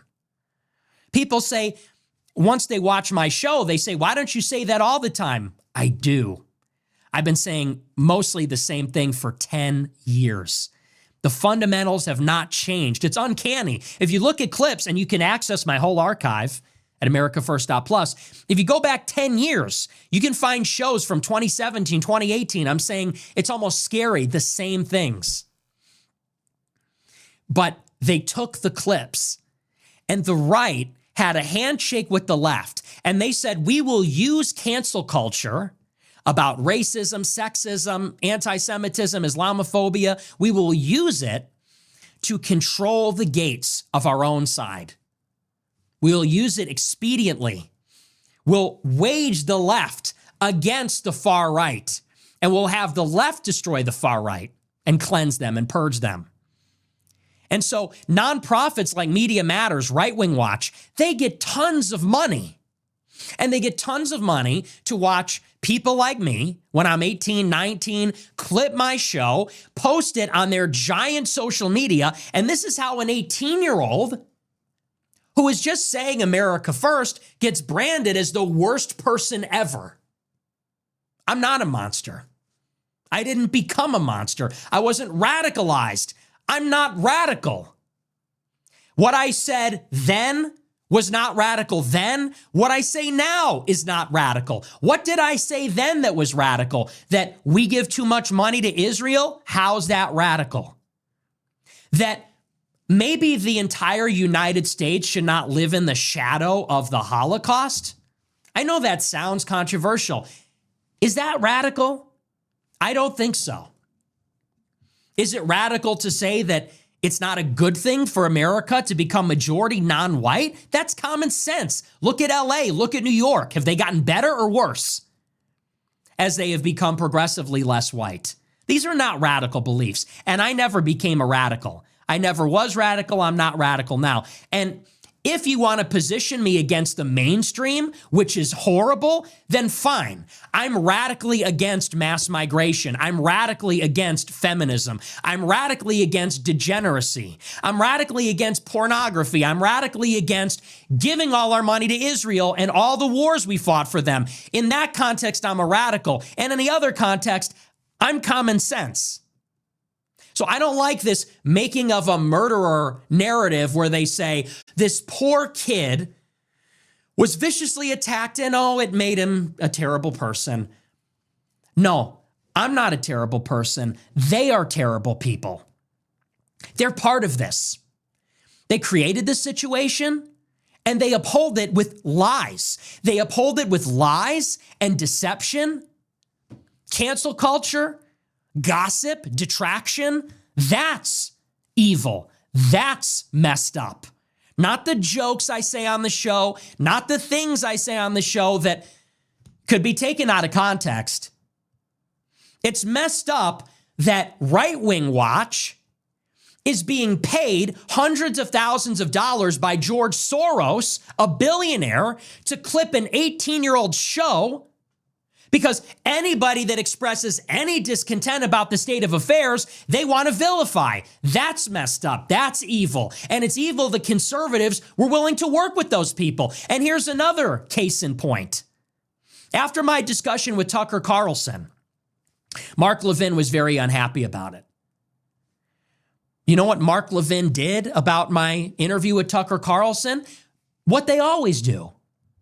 He tried to destroy my reputation today by posting an article from the Daily Beast. And the Daily Beast did an article about how I was critical of Erica Kirk, something that's controversial. He posted an article from the Daily Beast. They're still doing it. And what is that, by the way? Did Mark Levin, this super wealthy, super influential, the guy's 3 times my age, did he rebut anything I said in the interview? Does he want to talk to me? Is sunlight the best disinfectant now? Does he want to expose my views now? No, he doesn't address anything I've said. He doesn't address anything in the interview or my views, which are so reprehensible. It's more reputational destruction with the left. That's what they've always done. And that's how they control politics. These other people are unaccountable. No one's watching. No one's clip farming them. There's not a glossary of every evil thing they've ever said because no nonprofit is there collecting it to form a political attack against them. It's not there.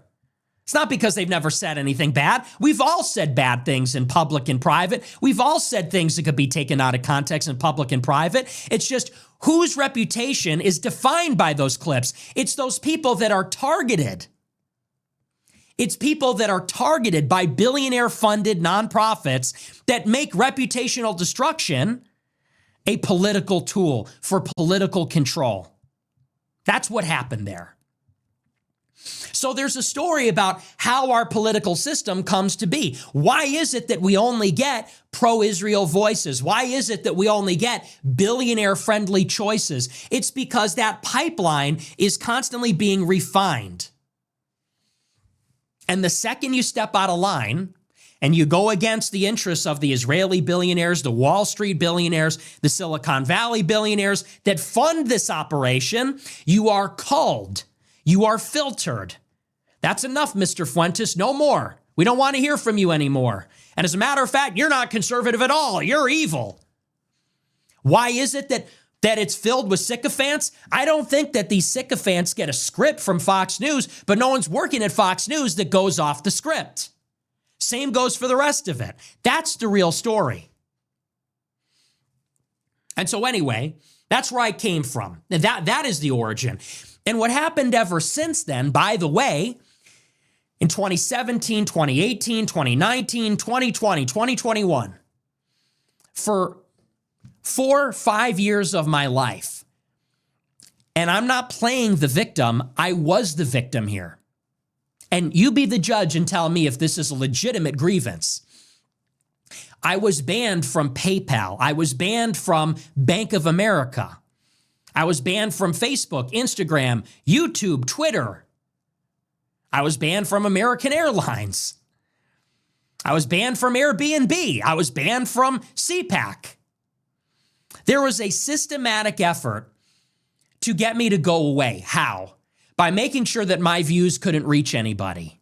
No one could find my show. No one could hear me in my own words. The clips would define me. They ban you from Twitter, and then they say, oh, we have Twitter still. This is who he is. Why did they take me off of PayPal? So that I can't make a living. Even if I could find a small audience that will give me a hearing, I can't make a living off of it because I literally can't transact on the internet. I can't sell merch, subscriptions, anything. I can't take donations. How else do they do it? If I can't use Twitter or Facebook or Instagram or YouTube, well, maybe I'll go on some other show and I'll get an audience that way. Well, I was blacklisted.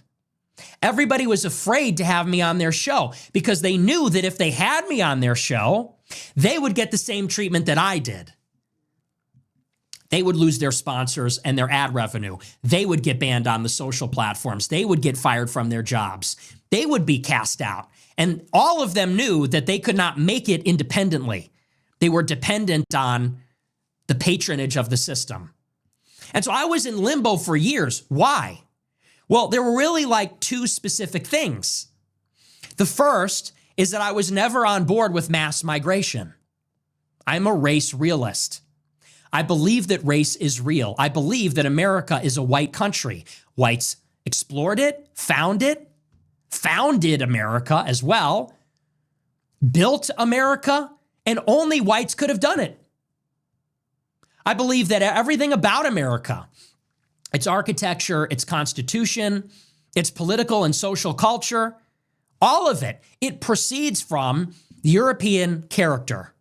It is essentially European. And if any other people landed on this continent and created a country, it would not look like the United States. If the Chinese set up a colony in California, it wouldn't look like America. If the Aztecs did, and they were here, it wouldn't look like the United States. And the same goes for the other peoples. And now that America is becoming majority non-white, America's changing in fundamental ways. And I know that sounds obvious. Maybe it's obvious now. Maybe it was obvious then. But this means something. America was mostly white, almost entirely white, actually. And now it's going to be mostly not white. And everyone thinks things are basically going to stay the same, but they're not. Things are going to change a lot. And they're going to change because it's different people, You have non-whites instead of whites, and it's going to change because there's so much diversity. There's so many different kinds of people all living together in large numbers in these sort of ethnic enclaves. What he's saying now is very, very important. America is not going to keep being America if we keep importing more and more immigrants, legal or illegal. We're losing our culture in real time when we replace the people who built this nation. How would they expect the Constitution to be upheld if all the people who believe in it are the minority part of the country now? And that's what's happening. Most immigrants, legal and illegal, do not support upholding the Constitution. They don't believe in free speech. They don't believe in a lot of the things we believe in and that America was founded on. Enclaves.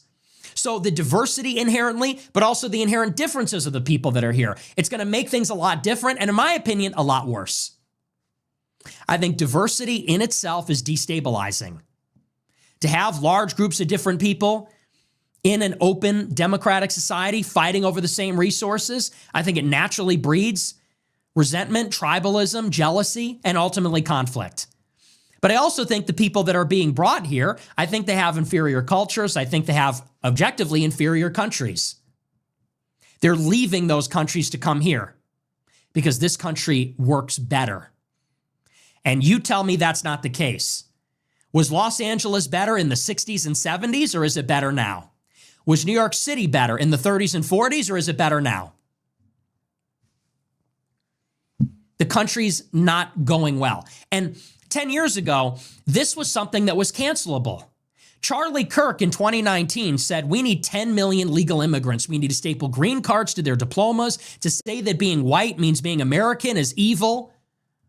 He said, if you went to a desert island with all non-white people and had the Constitution, that's America. And you were canceled if you disagreed with this. The second opinion is I recognized there was something going on with this Judeo-Christian thing. We were being told at the same time, in Turning Point, in the Republican Party, we were being told that to be conservative means limited government, low taxes, individualism, gun rights, Christianity. And you're nodding and saying, okay, I agree with these things. We were always being told that like the fifth or sixth pillar is we always support Israel. That's like something's not like the other here. And you say, well, why is that? Well, someone's paying for that. They say, we're Judeo-Christian. I said, how does that make any sense? What is a Christian? It's Christ. If you're a Christian, you're a Christ follower. Who was Christ? God, the Messiah, died on the cross, rose again because he was God. The power to save because he is God. What is a Jew? It's those people that rejected this claim. If a Christian is a Jew 2,000 years ago who said, I worship Christ, he's God, I follow him, then what is a Jew 2,000 years later? It's one of those Jews that said, I do not accept Christ. So that seems like an oxymoron, doesn't it? Rejection of Christ defining the one and embrace of Christ being the definition of the other. I said, so where is this coming from? Oh, it's coming from money. Oh, there seems to be this super powerful clique of oligarchs and donors and billionaires distributed across the American elite that are subsidizing the conservative movement. Call it AIPAC, call it Rupert Murdoch, call it Sheldon Adelson, but they're pouring money in to make this a plank, and this represents a special interest. This is obvious now. Everything that I am saying is now obvious. Everything I am saying is now irrefutable. It's undeniable. Everything I am saying about race and immigration, everyone knows it. By the way, even the non-white people know that. That's why I have so many Black and Hispanic fans, because even they know it. Some people say, I'm Mexican and not. The Black people love Nick Fuentes. I mean, obviously the Hispanics do. His last name is Fuentes. But the Black people, they love Nick Fuentes. They really do. They all agree with what he's saying. All the non-violent ones, at least, all the more based ones.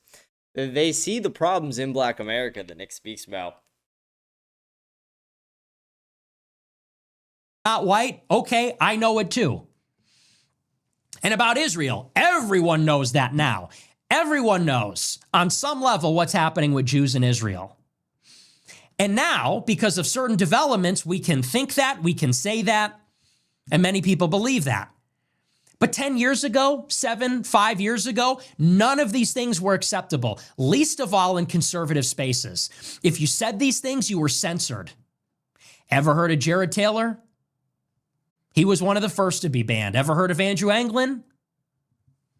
Ever heard of any of these people? And I'm not going to go through the entire list. Kevin McDonald? These people were banned for saying these things from social media. They were never debated. Their ideas were never given a fair hearing. And the right wing wanted nothing to do with them. Here's why I'm saying all this. My reality for years is that I was effectively punished for being right. I didn't get radicalized. I didn't become a monster. I was right, and I was right first. I was right before it was popular. I was right before you could benefit from it. And I suffered enormously for this. My career did not take off. I didn't make money. I was ostracized by my friends. I was lied about constantly. I was treated like a leper, like a pariah. And so I fought with a lot of people like Matt Walsh. Matt Walsh told me I was a horrible racist. I was on the side of genocidal white supremacists. Benny Johnson made a whole thread calling me a racist, a sexist. It's going viral today. Benny Johnson from Turning Point. Charlie Kirk said I was a Holocaust denier and a racist vermin, he said recently. All of these people on the conservative side attacked me ruthlessly, or they were complicit in my censorship and cancellation for my ideas. They were either actively canceling. I don't know why, but this part, what he's saying right now, is reminding me of the trailer from the Nick Fuentes, Myron, and Andrew Tate stream, where the trailer was like, imagine shooting a man with your last bullet, and he stands there, unfazed. Because that's what Nick is. I mean, they shot every fucking bullet they had at this guy. They threw everything they had, every ounce of what they call dirt at him, every attempt they have thrown at him to try and cancel him, remove him from politics, has only fueled the fire. He stands there unfucking phased. 1 million followers up on X right now. He is the mainstream media, and everybody else is being forced to adopt his talking points if they want to stay relevant, because he has been the only one talking about the truth for the last 10 years. Sorry, I'm not gonna interrupt the show a lot. That just came to my mind, and I felt like it was, I don't know, fun thing to say. Me actively spreading rumors and shutting me down, or they were complicit because they did nothing to help me, nothing to platform me. They didn't give me a fair hearing. They didn't defend me. Well, now it's 2025. And now none of that is the case any longer. Censorship is no longer a factor. Elon Musk acquired X in 2022. By 2024, it was completely free speech. TikTok seems to have less moderation than any social platform, and it exploded in 22, 23. Not only has censorship subsided, but also cancel culture seems to have gone away too. And now there are major people like Candace Owens, Tucker Carlson, others who are speaking out about these things. So times have genuinely changed. And now a lot of people agree with me. And maybe they don't agree fully or completely. They certainly agree that views like mine should be allowed to be said. That's for starters. Some of them even believe that these ideas have some merit or that they should have a fair hearing. And many people have just embraced these ideas outright. But what's really interesting is after this long journey, everybody has moved closer to me. The Republican Party is now the Groyper Party. Politicians like J.D. Vance, they need to pander to the Groypers. When J.D. Vance went to Israel and he went to the church instead of the wall, who do you think that was pandering to? The biggest media entities on the right are Candace Owens, Tucker Carlson, Dave Smith, and they all have one thing in common. They're all Israel critical. People know where the audience is. And whether they're sincere believers or they're following where the wind is blowing, that's where it is. I was right. And not only was I right, I was ahead of the curve. But I got canceled for it. And what's interesting is that after 10 years, now people want to treat me like I was just being a jerk. They say, why did you attack Matt Walsh? Because Matt Walsh was saying that Ahmaud Arbery was just jogging through the neighborhood, and he still works for Ben Shapiro. They say, why did you attack Marjorie Taylor Greene? Because she sold out to Kevin McCarthy in 2022, let's not forget. And she also acted like she didn't know me. She fired one of her employees, a groyper, because the SPLC gave her a phone call. So it's interesting, isn't it?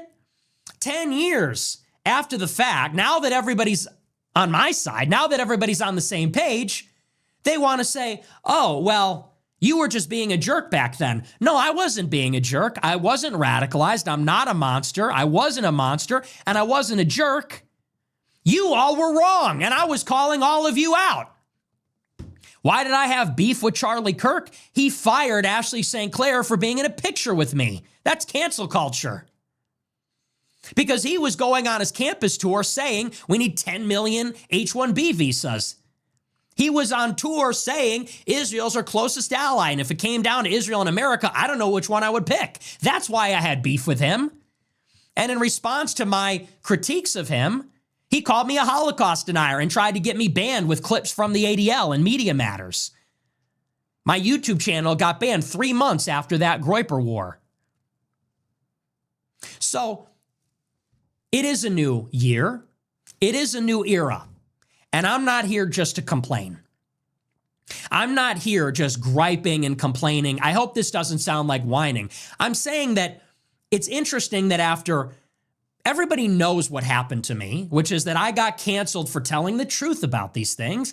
I was red-pilled. I was the tip of the spear. I was right. Everyone's joining up with me now. Now everybody wants to keep me canceled. They took all my talking points. They agree with all my views now, but they still want to justify that they were complicit, that they were wrong, that I'm still canceled. And all I'm saying is, after all this time, is let's just acknowledge what actually took place. And I'm willing to be gracious, and I'm willing to be magnanimous, like I was with Tucker Carlson, like I have been with other people who I have had problems with in the past. But let's not pretend like I was the problem. They were the problem. I was right about immigration and race in Israel. They were wrong. And that's why I was canceled. Not because I was mean, not because I was a monster, not because I'm hard to get along with. I'm very easy to get along with. If you watch these interviews, I'm nothing but friendly. I'm nothing but polite and respectful. I wait for people to finish. I think I tailor my message to my audience well. Let's just be honest. I was right. You all were wrong. That's why there was beef. And now that you're all on my side, I am willing to let it go. It's a new year. It's 2025. I have a platform on X. I am no longer the moral entrepreneur, in the words of Overton, yelling outside of the system with a small and rabid audience. I now have 1 million followers on Twitter. I have now been on the major platforms. I recognize things have changed. The media ecosystem has changed. The conversation has changed. We have free speech. We're able to make a living. There is a general climate of free expression. These views are not only acceptable, but becoming popular. And now I am no longer the radical on the outside. I'm actually the leader on the inside. I'm considered the one, perhaps, with the most credibility, because everybody witnessed it and everyone on some level was a party to it in politics. Whether you're on this side of the screen or this side of the screen, whether you're in politics or outside, everybody knows that. And now that I am a leader, this is what I want to do with my platform and with my audience and with my message. Now I am extremely serious about realizing America first. That's what this was always about. Fundamentally, the way that Shapiro changed my mind is that he made it apparent that there's a fundamental contradiction between an America first worldview and the people that are currently controlling the GOP. Mark Levin, Ben Shapiro, Laura Loomer, they can never say America first because they don't believe it, because they are Israel first. They're putting the Jewish nation first. And that has a lot to do with who they are. That has a lot to do with them being Jewish. As a Jewish people, they are deeply sympathetic to the Jewish state. And as long as America is not doing the bidding of Israel, they're going to have a problem with putting America's interests first. Now, how do we translate that into reality? We're witnessing this catastrophic failure of the Trump administration. Clearly, he is not realizing an America first foreign policy. Have we withdrawn from a single war under Trump? The answer is no. He did not withdraw us from Afghanistan. Biden did. He did not withdraw us from Iraq or Syria or Somalia or any of these countries. As a matter of fact, he wants to get in more wars. He bombed Iran, and he wants to get us back in Afghanistan. It's almost inexplicable. Now, a year ago, the new track is everybody said I'm a Democrat because I said I don't want to vote for Trump. I don't think that makes me a Democrat. I think that makes me an America First Republican. And America First Republicans cannot vote for regular Republicans that don't put America first. Are you serious about realizing America first, or are you just paying lip service to it? Do you want things to change? Do you believe fundamentally that things should change? Are you serious about that? Or are you content to let the country continue fighting Israel's wars and then complain about it on Twitter? Campaign for Trump, vote for Trump, and then throw your arms up and act exasperated when he brings us to war in Iran. This is why I say that in 2028, I'm an undecided voter. I'm not going to vote for J.D. Vance. I'm not necessarily going to vote Republican. I doubt I'll vote Democrat. I'm undecided. And I'm undecided because now that I am a leader in the movement, now that I have an audience, now that everybody's listening, we have to take this to the next level and say, I don't want to be told, oh, poor guy, you were attacked, now you are a bitter hater. No, I was right, and I am here to claim my prize. And my prize is that I influence a lot of young conservative men that the GOP needs, that they know they need to win an election. And I don't say this out of bitterness, and I don't say this for any personal reasons. I will not vote for Republicans. I will not deliver my audience to vote for Republicans if Republicans don't put America first.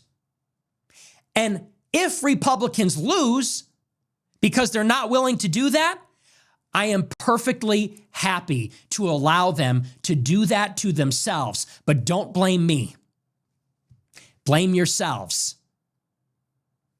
If you lost a generation of extremely conservative young men that were eager and willing to vote for a conservative Republican president, if you lost them because you could not stop humiliating them, insulting them, betraying them, selling them out, ruthlessly doxing them and attacking them, exposing their group chats,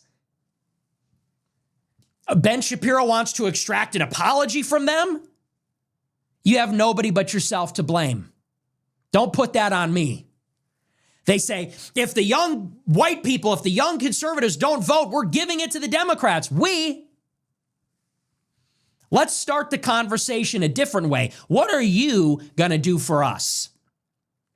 You've been getting it wrong for generations. You wrecked my generation.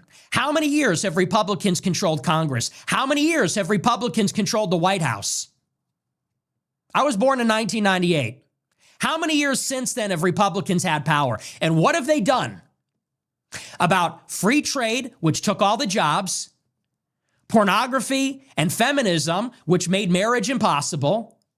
What have they done about the open borders? They're literally taking our birthright. They're literally taking our neighborhoods one at a time and transforming them into foreign enclaves and foreign countries. They removed everything. They took everything from us. And now they say, if you don't go out and vote for more of it, you made us lose. There's no us. We are America first. You are the Republican Party.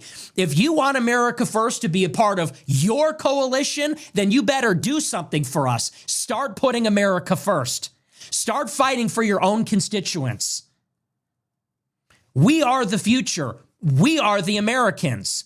Put us first. And anyone that supports this message, I am willing to unite with. JD Vance, what can you do for us? Marco Rubio, Tucker Carlson, Marjorie Taylor Greene, any of them, Gavin Newsom, what can you do for us? That's how this works. You work for us. This is a government of, by, and for the people, not a government of, by, and for our group, which is doing some political thing, and you better get in line or get out. I don't think so. And I'm the only one that can say that because I'm the only truly organic force. My audience came from Cozy.tv and DLive. My audience came from Instagram Reels. It didn't come from Daily Wire. It didn't come from the establishment. So that's where this needs to go in the future. And let's talk a little bit about Joe Kent and JD Vance, because substantively, this is what Tucker challenged me on. He said, why do you only attack sincere America First conservatives like me, Vance, and Joe Kent? And I would say that in the first place, as I said before, they attack me first. Joe Kent said that I talk too much about race and religion.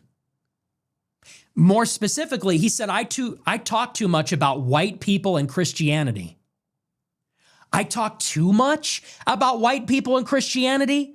Who's talking about white people and Christianity? Nobody. Everybody's talked about black unemployment, women, Hispanics. They pander to every group other than whites. And all we hear about is Diwali and India and, of course, Shabbat and Israel and synagogues and Jewish people. We never hear about Christ. We hear about God. We never hear about Christ. We never hear about Christians. When has that ever been the focal point? This is your sincere America First conservative? He said, you talk too much about white people and Christians. I know. It's shocking, isn't it? It's actually nice for a change, I thought. He said, you talk too much about race and religion. He said, and I condemn your views on Israel. Well, you know what? That doesn't sound very America First to me. That doesn't sound like real America First at all. Don't talk about white people, don't talk about Christians, and don't criticize Israel. Other than that, we're America First. Well, what is America to you if it's not a white Christian nation that needs to separate from Israel as soon as possible? I don't know what else you mean by that. He says that doesn't fit with my message of inclusive populism. Inclusive populism, what is that? Communism? What is populism? What's popular, what the people support, and it's inclusive? That's like another word for gay race communism. What is that exactly? Inclusive populism? How's that any different than like Obama's coalition? It's the same thing. So in the first place, I was attacked, but maybe deeper than that. It's not just me saying I was attacked, now I attack back. Let's make one thing very clear. I made it my mission 10 years ago to set the standard. That's why my show is called America First. This is the immovable standard. I question anybody who says they're sincerely America First if they don't talk about white people and how our country went from white to non-white, because that's important. Our country came from Europe. And people say it's a nation of immigrants. Yes, a nation of European immigrants. And before that, a nation of European colonists and pioneers and explorers and conquerors. That's who came before any of the immigrants, even the European ones. So you need to talk about that. You also need to talk about Christianity. This is also a Christian nation. Most of the colonies at the founding of the country had state churches. It was considered at the time of the founding that there should actually be a law that said you have to be a Christian to be elected to government. This is a nation that, by the way, was settled, fought for, built by Christians. I don't care that Thomas Jefferson was a heretic. The people that built the country, the colonies, the states, the laws, it all proceeds from Christianity. It proceeds from Christian civilization. They were all Christian. So I don't want to hear about ethical monotheism. I don't want to hear about Judeo-Christianity, and I don't want to hear about duality. I want to hear about Jesus Christ. That's America first to me. And for people that would say, why do you always talk about the Jews, the Jews, the Jews? Because in the context of America first, they seem to be the oligarchs that are ideologically unwilling to put America first. What else would you say when Larry Ellison, the second richest man in the world, buys TikTok and CBS to make them more pro-Israel? What else would you call that? And he puts Bari Weiss in charge of 60 Minutes and the rest of the CBS News lineup so that it's more pro-Israel. What else would you call it when Miriam Adelson is on the phone with Trump? She visits the White House more than anybody. She can't say if she's more loyal to America or Israel. Larry Fink, the head of BlackRock, the largest asset manager in the world, future head of the WEF, the World Economic Forum, he's working with Bill Ackman to blacklist anyone that criticized Israel from working on Wall Street. What else would you call it? It just so happens that we don't have a general problem with putting America last. We have a particular problem. And that particular problem is that organized Jewry in America is too powerful. Not every single Jew out there, but Jewish people are extremely organized. They have federations and congresses and the ADL and B'nai B'rith and fraternities. They're very organized. And they're organized on the basis of their Jewish identity.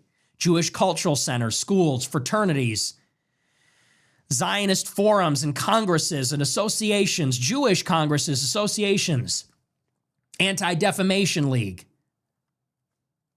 And on the basis of that ethnicity, they act extremely tribalistic. And this is why they're frequently putting Israel or the benefit of Jewish people broadly ahead of America. We have to talk about this particular issue. Not in a hateful way, not in an ignorant way, not with cruelty or any other kind of emotion or prejudice, but sticking strictly to the facts and the overriding principle, which is America first.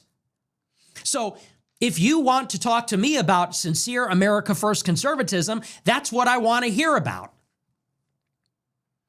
If I'm attacking sincere America first conservatives, show me where they're pro-white, pro-Christian, where they're actually willing to dissent against Jewish oligarchs and the Israel lobby, and I will stand down and unite and work with them. But as long as they are making excuses, as long as they are cucking out, then I can't say I can unite with them. I look at somebody like Matt Walsh as a very good example. Matt Walsh has been calling for unity on the right. He wants the right to unify, but he works for Ben Shapiro. So how can he ever call himself America first? And how could I unite with somebody that's working under somebody that epitomizes Israel first? We can't do it. We have to ask for more. We have to raise the standards. We have to ask for people to do better. It's not enough. Trump is not enough. Matt Walsh is not enough. All of this stuff is not enough. Clearly, it's not enough. And we...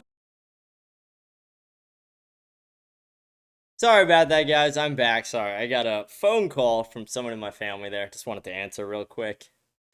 We're back, though. I was still listening in the background. We can't be bashful about saying that. Are the other people ever bashful about their wants? Is Mark Levin bashful about what he wants for the country? Absolutely not. But we are. It's not enough when you work for Ben Shapiro. It's not enough when you bomb Iran. This is where things need to go. The last thing I want to get into is some of the reaction, which is a little bit funny, and this is notable. So, of course, a lot of people love the interview, and the video on YouTube has been blowing up. It's got almost 3 million views. The ratio of likes to dislikes is like 99%. The comments are all positive. Everybody loved it. But it's interesting because the media is only spotlighting some of the negative pushback, the negative feedback, and all the negative feedback comes from the $7,000 club. The $7,000 club and their group chat was all over Twitter today. All of them, Seth Dillon and Will Chamberlain and Mark Levin and Josh Hammer, Andrew Clavin. The reviews were in. The $7,000 club was not happy. The group chat was not amused, and they were all extremely negative about it. None of them actually addressed what was in the interview, though. They just said that Tucker shouldn't have platformed me, that he was glazing me, that he didn't contest anything that I say. Why didn't he bring up this or that or some other thing? I even saw some Christians say that. I saw some fat doofus say, why didn't he bring up some other things to challenge him? Number one Shabbos Goy Award, number one Shabbos Goy department. I saw a lot of this. But there was one thing in particular that really stood out to me.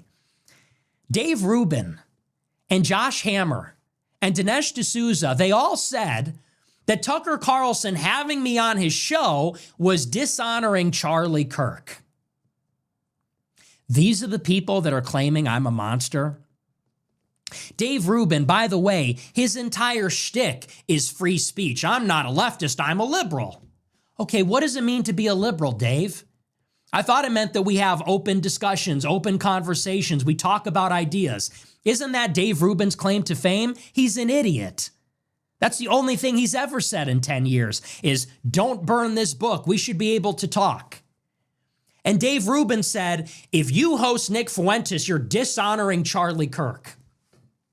So now Dave Rubin is literally standing on the grave of a man who died a month ago. Literally standing on his casket and using the ghost of Charlie Kirk, a man who was brutally executed, to say, it's what Charlie would have wanted. Charlie would have wanted you not to platform Nick Fuentes. Wait a second. I thought Charlie Kirk, I thought his big claim to fame is that he debated anybody. Isn't that the case? That he had the microphone and passed it to everybody that had a question that disagreed. Isn't that the great tradition? Now Charlie Kirk's legacy is you need to shut it down. Now you're going to stand on the grave of Charlie Kirk and say, if you talk to Nick Fuentes, Charlie Kirk hates you from beyond the grave?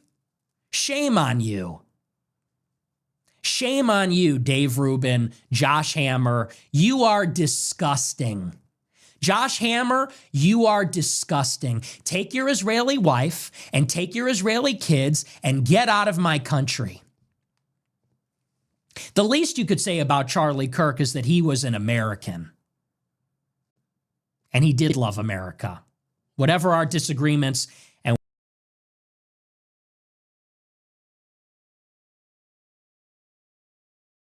what the fuck just happened?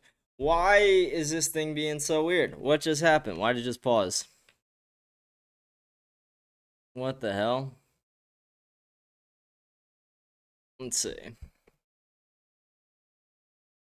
Okay, I got it fixed. We had to move over to Safari. Google Chrome's acting fucking retarded today. So, we're back. whatever our disagreements, and we never got along, but he was American. Josh Hammer, he seems to hate Europeans on a blood level. He says Europeans are anti-Semitic in their DNA. On a genetic level, he hates you. Josh Hammer, take your Israeli family and go home. And I would say the same to Dave Rubin. Go back to Hebrew University where you graduated. Because clearly you don't get it. You don't get the First Amendment. You don't get America. You don't get Charlie Kirk. Shame on you. You people are disgusting. Dave Rubin, in more ways than one, you are disgusting. And ask yourself this. Dave Rubin, who is a hypocrite, a censor, who adopted children as a gay man through surrogacy and deprived them of their mother, who is clearly more loyal to Israel than America, put him next to me any day of the week. Who's the radical? Who's disgusting? Who's the monster? Whose side are you on? Matt Walsh, whose side are you on? There's a war going on out there. You're going to need to take a side. You either get the excesses of Nick Fuentes and the Groypers, or you get Dave Rubin and the excesses of that whole scene. Which do you support? We don't have the luxury of being choosy. We don't have the luxury of being picky. The country's going to go one way or the other. Is it going to go the way of Ben Shapiro? I don't give a damn about the browning of America. Real quote. Ben Shapiro, we need more dead Americans for Israel. Dave Rubin, censor anybody against Israel, deprive children of their mothers. Which direction are we going in? Are we going back towards pro-white, pro-Christian, America first? Not Judeo-Christian, not America plus its 51st state, but America in the tradition of Greece, Rome, Spain, England, Germany, Russia, Portugal, the Dutch. Are we going to be that European empire? Are we going to be a Christian republic? Are we going to be a colony, a vassal? Are we going to be the host nation for this alien force sitting on top of it, extracting its resources, drawing its blood? That's a decision for everyone. But I would add something to that. Not only did they stand on the grave of Charlie Kirk, but Dinesh D'Souza actually published Charlie Kirk's texts, which are really interesting. I'll pull them up for you. Dinesh D'Souza tweeted this morning, he said, I'm posting 2 text exchanges with Charlie Kirk where he calls Nick Fuentes vermin and insists even my debating him and defeating his arguments amplifies him. One can only imagine what Charlie would say about Tucker's interview with Fuentes. These are the texts. Charlie writes to Dinesh in July, or June, I think it was. Charlie Kirk says about me and Dinesh D'Souza's debate, this was a massive mistake that you did this. He's vermin, and you just gave him one of the biggest boosts of his career. This is about me. Charlie says, you have no idea the damage you did by talking to him and complimenting him. You are making him even bigger. We've been fighting this guy for 6 years. And you are the first mainstream voice to debate and give him a compliment, which then makes him bigger and more powerful. That's Charlie Kirk. Which is very interesting. Because the legacy of Charlie Kirk is open discussion, Q&A. He'll debate anybody. That's what makes America great, free speech. Not for me. For the left. Free speech and debate and engagement in a marketplace of ideas for the left. The left, which shot him in the face and then celebrated it. Is there not a lesson in this? And look, Charlie Kirk is dead. I don't want to speak ill of him in his death. This is what he believed when he was alive. We never got along. We never agreed on anything. He did suppress me actively, and this is the evidence. This shows that he was acutely aware of my potential, my significance, the significance of my ideas and what would happen if my ideas gained traction. He was acutely aware of our feud. He said we've been fighting him for 6 years, suppressing him. He was working behind the scenes to prevent people from talking to me, to literally deprive me of influence, saying we need to all work together to keep him out of the conversation because if we let him in, he will become very powerful, and that's no good. All I will say about that is this. There is a deep lesson that for all this time, Charlie Kirk thought his enemy was the Groypers. The Groypers were vermin. The Groypers had to be suppressed by any means. The Groypers and Nick Fuentes and America First had to be kept outside the gate. They had to be destroyed. They were too extreme, too far right, he said. But the left, he would debate, he would engage with in a cordial way, in a friendly way, hand them the microphone, he would film with them. And what this says, one, is that engaging with the left is actually not threatening. He really didn't fear the left. He thought the left was safe enough and, you could argue, acceptable enough to tolerate. They could be platformed. They could share the stage. They could be reasoned with. But the far right could not. The far right is the real danger. The far right is the real threat. Well, Charlie Kirk was not killed by the Groypers. He was not killed by the vermin Nick Fuentes. He was not killed by the far right. The far right wanted to debate him. We wanted to defeat his ideas. We wanted to shake hands in the beginning, talk about it, and then shake hands at the end. We wanted to talk. Ultimately, we wanted him on our side. We wanted to change his mind. The left, which he platformed and engaged with, shot him and then celebrated. They danced. They made jokes. They're dressing up in Halloween costumes, mocking him as we speak. They wish death on his wife and kids. Whether Charlie Kirk saw it this way or not, we will finish what he could not, what he cannot, because he was murdered. Whether he likes it or not, whether he liked it when he was alive or not, we have to take it from here. The far right actually has to take it from here. The moderate right that would do anything in their power to prevent the real right, the real America First from rising up. You see where that has gotten us. You see where that got him. And I don't say that to be cute. I say that because that's the reality. The moderate conservatism got him killed. The moderate conservatism got us BLM raging through the streets while Trump was the president. It's giving us this dynamic. We need to fight to win. We can't fight not to lose against the left. We need to fight to win. We need to crush the establishment. And then once we take over the Republican opposition, we need to crush the left. And anything short of that, this country is over.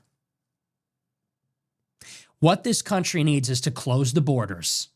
It needs re-migration. These people gotta go. 10 million in 4 years? They're here forever? I don't think so. They have to be removed. And the left-wing scum that are standing in the way of law enforcement, they need to be imprisoned for a long time. The insurrection needs to be put down. Order needs to be restored. And these billionaire oligarchs, the money power, which is inciting this civil conflict in the media with politics, the special interests preventing the government from doing what is necessary, they need to understand that the country comes first. The national power must supersede the money power. The national power that comes from the people and their benefit and the public interest has to take priority over the special interest that is financed by Wall Street, by Silicon Valley, by venture capital, private equity. The national power must take precedence over the money power. Anything short of that, and this country is dead. This country is finished, and everyone knows that.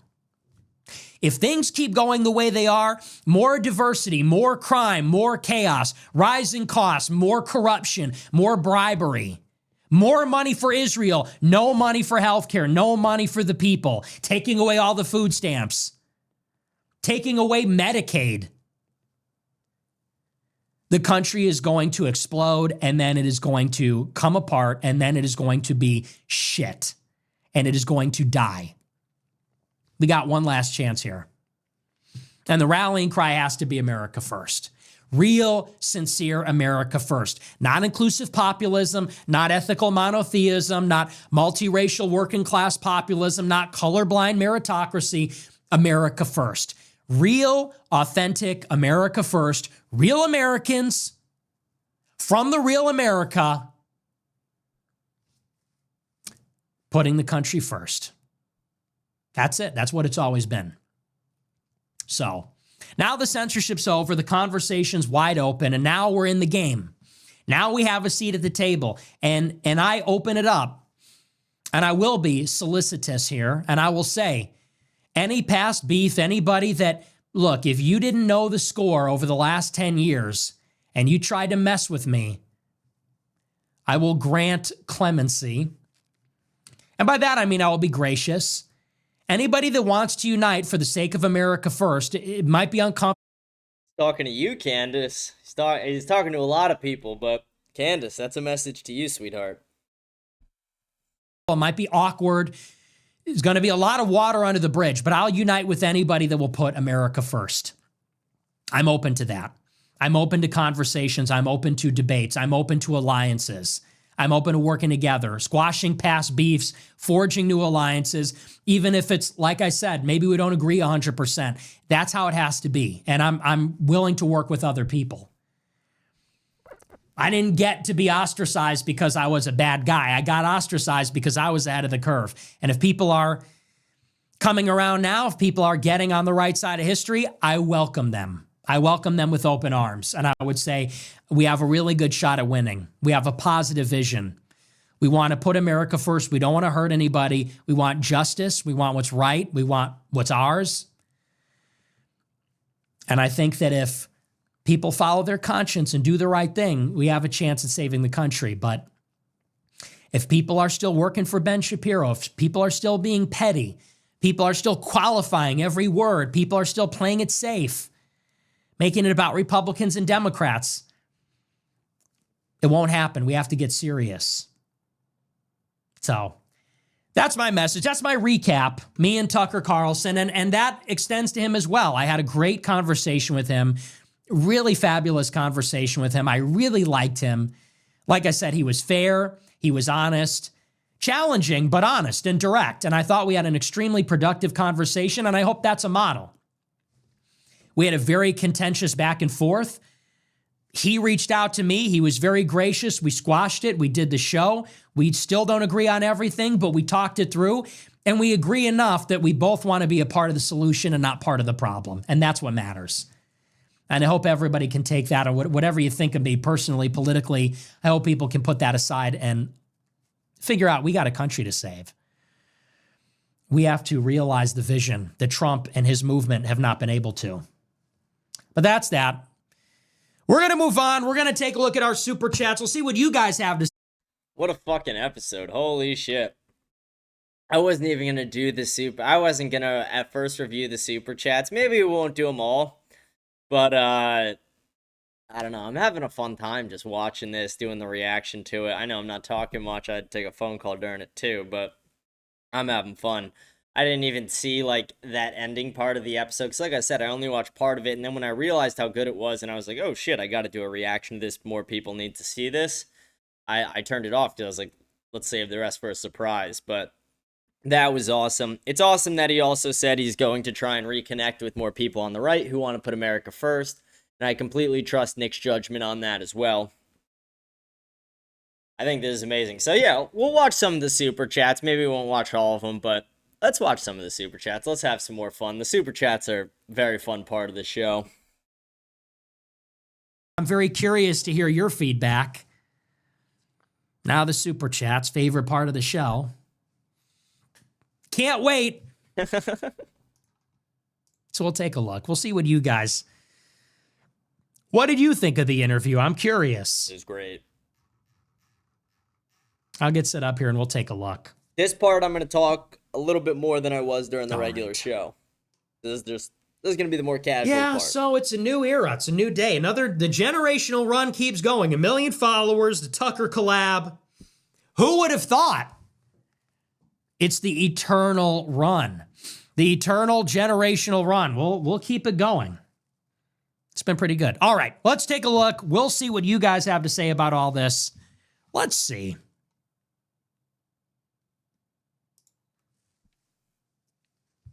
Thank you for the big super chat. Oh, man. I don't know. I always hate when I do a really impactful show. I always hate when I do a really big show like this where there's this gravity and significance of it, and I know I'm clip farming heavy. Like, I was seriously clip farming earlier. I don't know if you could tell. And then it's like, all right. Then we read, it's like, thanks for the big super chat. But you know what? The super chat, not to milk it more here, but I will say this, as ridiculous as the super chats are, the medium is the message, and it shows. This has been funding the show for 10 years. So why we're able to do all these things, it's because we weren't taking paychecks. No donors, no sponsors, no ads. It's the unwashed masses. It's the hordes. The hordes of low IQ super chats. That's what That's what keeps it going. It's the real deal. Okay, all right, but we're done milking that for now. All right, let's take a look. Let's see what we got. Incomfy 41 cent $25. 50 million for Maduro's head and 40 million in bailouts to Argentina. Both goes to show that doing business with the Trump admin in South America is in the tens of millions either way. Yeah, that's a really great observation, bro. Black Cat Groip sent $20. Do you still think that we will go to war with Iran before the end of the year, or do the recent developments in Venezuela and Gaza alter the timeline? Oh, yeah, we'll talk a lot about this tomorrow. I'm going to be doing a really big show tomorrow. Also, if you're heading out, I'm going to be on Alex Jones tomorrow at noon to recap Tucker and talk about other things. I'll be live with Alex Jones tomorrow, and I appreciate the big man. He kind of hooked me up here. That's tomorrow at noon. And then tomorrow on the show, I'm going to talk all about the Middle East because there's a lot of major developments. So you're going to want to tune in tomorrow because we'll talk about how this peace deal is collapsing. And the big news is today, you remember last week they visited Israel one after the other. Jared Kushner, Steve Witkoff, Vance, Rubio, and they all went out to Israel to make sure that the deal stayed together. They were there to babysit Netanyahu and make sure he didn't retaliate against the Palestinians. Well, today, it's like the first day that there isn't a high-level American diplomat there. What does Netanyahu do? He says, I hate to do this, but he launches huge strikes on Gaza City, and now Hamas is not going to give up all the dead hostages. At the same time, they're talking about disarming Hezbollah and doing major operations in Lebanon. And yes, I think that Iran, they will have their turn as well. Israel's not done with Iran. Now, as far as the timing is concerned, I don't know what the exact timeline is for Venezuela or Iran, but I think both are inevitable still. Dark Roy percent $20. Do you think Euro-Groipers should vote / infiltrate the far-right parties in Europe? Because these parties are totally shills for Teal/Vance, even people like Sellner. Also, what do you expect Trump more to do regarding Ukraine? He literally begged Putin. You sound like a petty nationalist. Let Putin just have Eastern Europe? Yes, you people should infiltrate. But listen, Europe is our vassal. You have no politics, okay? You are ruled by America. Don't kid yourself. People say, what should I do in Europe? It's like, sit tight. Sit tight and hang out because America will have to come and save the day. You have no power. You have no sovereignty. Sorry to tell you that. Hate to break it to you. People that are in I don't want to diss anybody because I know them in all these countries. People in Liechtenstein are like, how can I get involved? It's like, what? Do you even have police? Anyway, no, but I'm kidding. You should do that. And as far as Trump and Putin are concerned, Trump should just stop supporting Ukraine. Give it up. They want it more than we do, and there's nothing we can do. We lost. It is what it is. So we should find a way where we can retreat with dignity. The problem is they won't let it go. They will not rein in Zelensky. They will not rein in the European Union. And by they, I mean Washington. They won't let it go. They want to keep their leverage. They want to negotiate. And I suppose I get that. Trump is sort of in an impossible situation, but I would just let Ukraine collapse, honestly. But then again, if I were president, maybe it'd be... If I were president, to tell you the truth, I'd be backing them to the hilt because you really can't do that. Everybody says you got to just pull the plug on Ukraine, but what are you going to do? Okay, let's say you pull the plug on Ukraine. The whole world is going to say that America is an unreliable ally. We pulled the rug on them. Zelensky's going to have his head on a stick in Russia. Russia will take the country, and who's to say they will stop there if the United States doesn't protect Ukraine? Will they protect Estonia? Maybe Putin starts to test the other countries. I mean, at least that's hypothetical. I'm not one of these people that believes Putin wants to rebuild the Soviet Union, but look, Putin is ruthless. A lot of people think that Putin is like, he's a nationalist and he's a really good guy, but he's just been treated badly by Obama. That's not true. Putin is a realist. Putin is going to take as much as he can get. And it's in our interest to take as much as we can get. And we're going to need to draw a new line. We're going to have to give up some stuff. We're going to have to give up those 4 provinces in Ukraine at the minimum. But look, why not just make a rump state? If I were president, I don't know. I would bring Zelensky in Europe to heel. I'd maybe just give Putin everything east of the Dnieper River, and then maybe I'd bring the Western Ukraine into the European Union or something like that. But who knows what the real contours of the deal are? It's politics. It needs to be negotiated and fought out. I know a lot of people aren't going to love that, but it's just true, because you're right. I mean, Trump is begging Putin for peace. He's made so many overtures, and look, Putin's not going to stop because he's winning. So Trump says, hey, man, I just want a ceasefire. Don't be fooled. That's good for us. You know, do not believe that for 2 seconds. When Trump says, hey, man, I just want like a 30-day ceasefire. I just want the killing to stop, man. Who does that benefit? Ukraine is getting absolutely shit on. They have no manpower. Their front line is thin. They're having a hard time recruiting, training, mobilizing. So from Russia's point of view, let's say we freeze a line of contact for 30 days. Okay, then there's not going to be a deal in 30 days. All that does is give Ukraine 30 days to get more people on the front lines, and then they're going to kill more Russians. Like, why would Putin agree to that? So Putin has made it very clear. He said, these are my terms. Ukraine can never join NATO. We want Crimea. We want the 4 oblasts. He says we want to denazify Ukraine. We want regime change, et cetera, et cetera. There's a bunch of other stuff. We want to demilitarize Ukraine. And I'm sure some of that there's wiggle room and some of it there isn't. But, you know, I don't think it's easy to say we're just going to give up that territory, because here's what happens.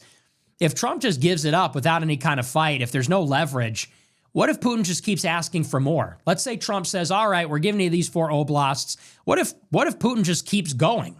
What if in 3 years he takes more territory? This war's been going on for 11 years. That's all. That's where security guarantees come in. It's like, okay, if Ukraine isn't in NATO and it's demilitarized, then what would hypothetically prevent Putin from taking all of Ukraine? Doesn't he want all of Ukraine? Doesn't he want the capital? So how do you prevent Russia from restarting the war with that, but also make this deal and satisfy those conditions? That's tricky. And Putin's not willing to tolerate security assurances in Western Ukraine. That's the root cause of the war that Putin talks so much about. So you're going to need to leverage Putin to accede to those security guarantees. How do you leverage him? You freeze the line of contact. How do you freeze the line of contact? You make the war hurt for Russia. You let Ukraine bomb the interior of Russia. You let them do the spider web attack. You make it difficult. You make Putin want to stop the war so that they can regroup. You collapse their economy. You put secondary sanctions and primary sanctions on energy. And that's what Trump is doing. He's applying leverage to Russia to get a better deal. And, look, here's basically my view of it. The war should have never happened, but now that it happened, we're in it. And no one wants to say that on our side. Like Marjorie Taylor Greene, I understand, wouldn't want to say that. But when you really analyze the geopolitical reality there, the strategic reality, that's kind of what it is. Nobody wants to hear that. And I'm not going to win any favors from anybody. But people are going to say, you're a sellout. I said this a year ago. But it's just true. We're in the war. We're in it. And like Putin has his strategic goals. And if we totally accede to those, it's going to undermine our position everywhere else in the world. That's just how that works. So there is this like naive streak among the non-interventionist crowd. They think that if America stops being the big bully, everyone will play nice. It's like, no, dude, Russia and China want as much power as they can get. So do we. And we should operate in the same way. The reason the Ukraine war started is a miscalculation. We miscalculated that Russia would invade. We thought they didn't want it that bad. We didn't think they would test. And they did. And it was a colossal strategic miscalculation to not anticipate that and to respond to that, either with a negotiated settlement, like find some way to get Russia to back down, maybe not provoke it in the first place with Euromaidan. That's one. Or two, like you let Ukraine stay in their sphere of influence. Or two, you deter Russia from invading. Like there should have been a massive deployment to Ukraine that says like, look, if you invade, you're not going to win. And then it would have never happened. But now it happened. Now we're in it. And now we're in a fucking war. We're in a war with Russia. And if you think it's a good idea to say, well, America should just surrender and very like publicly and voluntarily lose. I mean, you could say that, but that's not like no president is going to want to do that. No president is going to say, okay, you could take everything you want. This isn't my war. We lost. I give up. Like, because one, no one wants that on their record.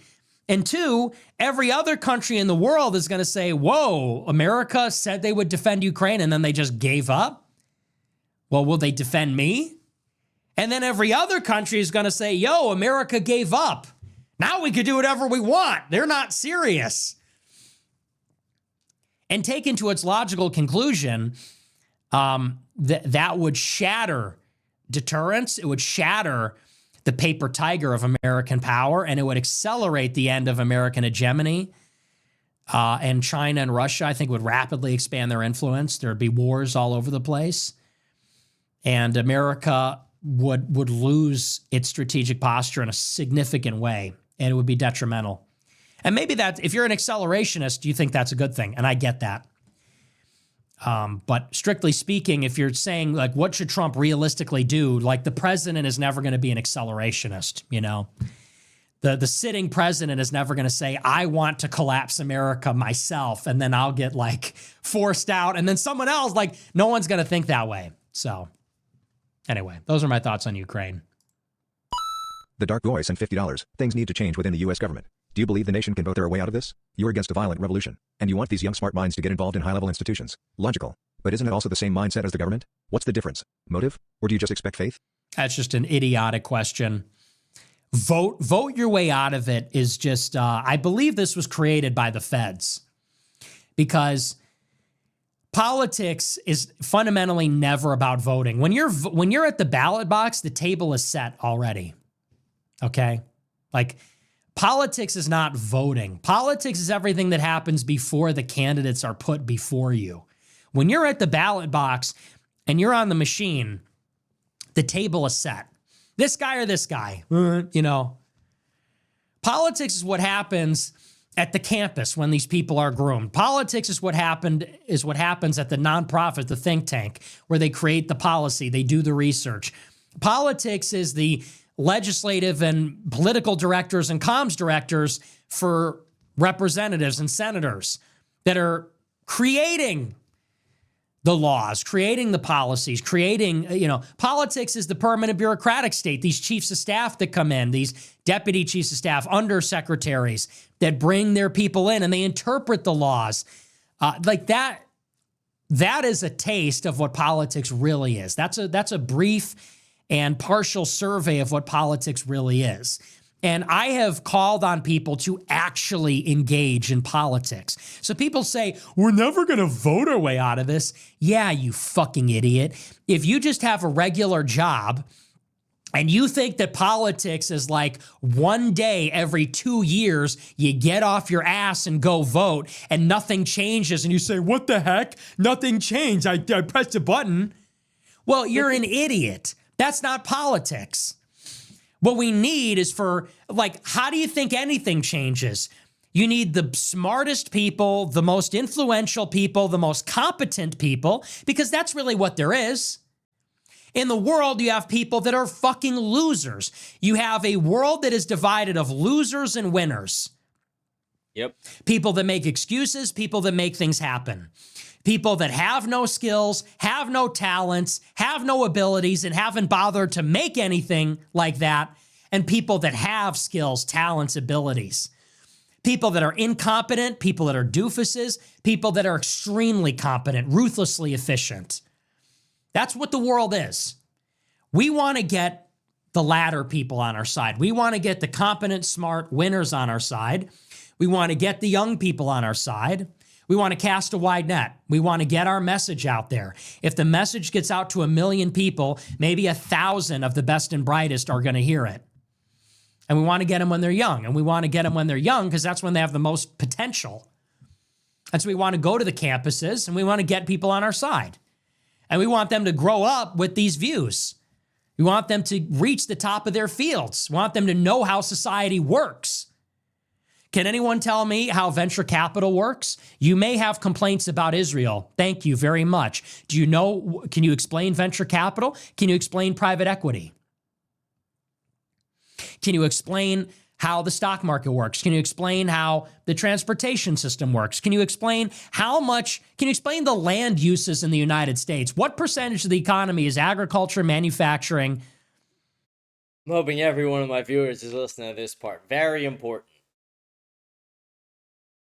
Can you, because if you don't know answers to questions like these, then you're not in politics. You're an asshole. You know, and I'm not trying to say that if you don't know everything that you have no worth, but I'm saying people give up on politics before they even began. People say, well, we're never going to vote our way out of this. Yeah, you actually have to work. I know that's crazy. All the piss and vinegar and whining in the world coupled with voting, yeah, you're right. It's not going to change anything. You got to get off your ass, drop the attitude, and start learning about the world that we live in. You got to go outside and touch grass. And I hate that expression, but yeah, you got to go into your community and press the flesh. You got to meet people. You got to be likable. You know, so many people think we're going to save the country without winning hearts and minds, without we're going to hate society, reject society, but we're going to get society to listen to what we say. We don't need to be impressive. We don't need to be competent. We don't need to be liked. You know, we're just going to scream and yell and bitch until we get all the power. It's like, no. You need to prove yourself. You need to get station. You need to get repute in society. Whatever that means for you, in your community, in an industry, in academia, in government, you got to go and dedicate yourself to this, whatever it is. Get to the top of your field, make a lot of money, make a lot of connections, get elected somewhere, start a project, do something. But don't come here and tell me it's either voting or killing everybody, because neither of those things is going to work. It's either voting or armed revolution. And by the way, anybody that asks that question, they're talking to me. They're not doing armed revolution, right? When people say, can we vote our way out of this, or are we going to have to fight a revolution? It's like, are you talking to an influencer? I thought that's politics. Where's the violent revolution, guys? In other words, I'm not encouraging that. I'm saying nobody's ever willing to do that. You know, it's just like a thing that people say. So if you're saying that, fuck you. No, politics is what is going to get us out of this. It's a political problem. And violence is an extension of politics. I hope it doesn't get to violence. It might. I don't want it to. I think we should and can avoid that. But politics is, you know, people talk about the American Revolution. Who started the American Revolution? The wealthiest, most influential, most respected Americans in the colonies. And they began the revolution after every peaceful political means was exhausted. And we're not there yet. You know, George Washington was one of the most admired men in America. That's why he was chosen. And he if you know anything about, do you know anything about George Washington? People say, we got to be like the founding fathers. George Washington was in the British Army, and he fought and was a valiant soldier, a valiant general. He was a man of character. He had an estate. He was soft-spoken. He was not, contrary to all these people that want a civil war and they want to scream and they want to do their best Hitler impression, Washington was a man of few words, humble, modest, did not want to fight, did not want a revolution. So people say, be like the founding fathers. We should start being like them. Become someone worthy. Be worthy. Be like Washington. Be like Hamilton. Be like the founders. The founders were not just rabble-rousers and shock jocks and comedians or whatever. Okay, these were the greatest men of their age in every sense of the word. There was spiritual nobility. There was a socioeconomic nobility. They were that. Let's be that. And if we exhaust every peaceful thing, then that's a different story. But I would say first, let's everybody become worthy of, being that next founding generation, the new founding, the American Renaissance. Let's be worthy of that first. So anyway, that's my response to that. NP Creon KJV sent $20. Weaponized autism dismantles chaotic feminism. A down-to-earth example is your ability to recall the definition of neoliberalism on Red Scare while they were passively gaslighting you. Any of your corrections are welcome on this topic. God bless. Yeah, I don't know if I agree with that characterization. Your grandma sent $100. Thank you all I have learned from you. From a working class boomer born in Southern Illinois. In my opinion, working class boomers are distinctly different than the bad boomers. Agree? No, I do not. Thank you for the big super chat, but no. No, you are not one of the good ones. Look, there are a lot of good boomers out there. My parents are some of them. My parents are boomers, and I love them. And I'm sure you're one of the good ones. But no, dude, boomers across the board. Rich, poor. Honestly, the working class ones, they're the ones posting the fucking memes on Facebook. Which boomers are you referring to? It's the Facebook boomers that are posting these like impact text memes where they're like, back in my day, we didn't have no email and we just had our music. All we had was our music and we went home when the street lights came on. We didn't have no helicopter bombs, adult supervision play dates. You on a playground, that was just a world, man.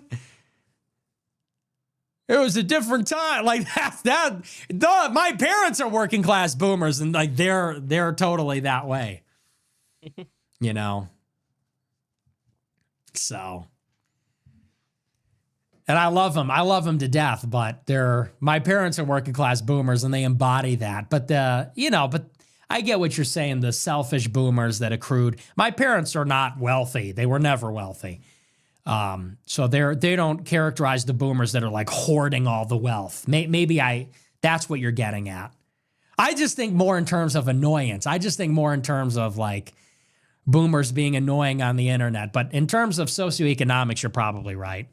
It is the rich boomers that are buying the boats and, their houses appreciated $10 million. They bought their house for $1,000. It's now worth $10 trillion. So maybe you're right about that. But they're all a little annoying, but they're endearing. I like the boomers. Bro Hyper General 1488 sent $50. Don't even do Timcast. He is a bald Jew. I think I'll do it. I just had to reschedule it. We had a legitimate scheduling conflict. So I might do it in the future if we could get a date together. Hooray for Problems sent $20. Dinesh mentioned you on trigonometry. Respectfully, nothing bad. Just mentioned willingness to have conversations and debates and not denying you like Charlie Kirk did. Also, hi. Yeah, but then he posted that other thing. California Dreamer sent $20. Is there a declassified survival guide for Indian drivers or is it all in God's hands?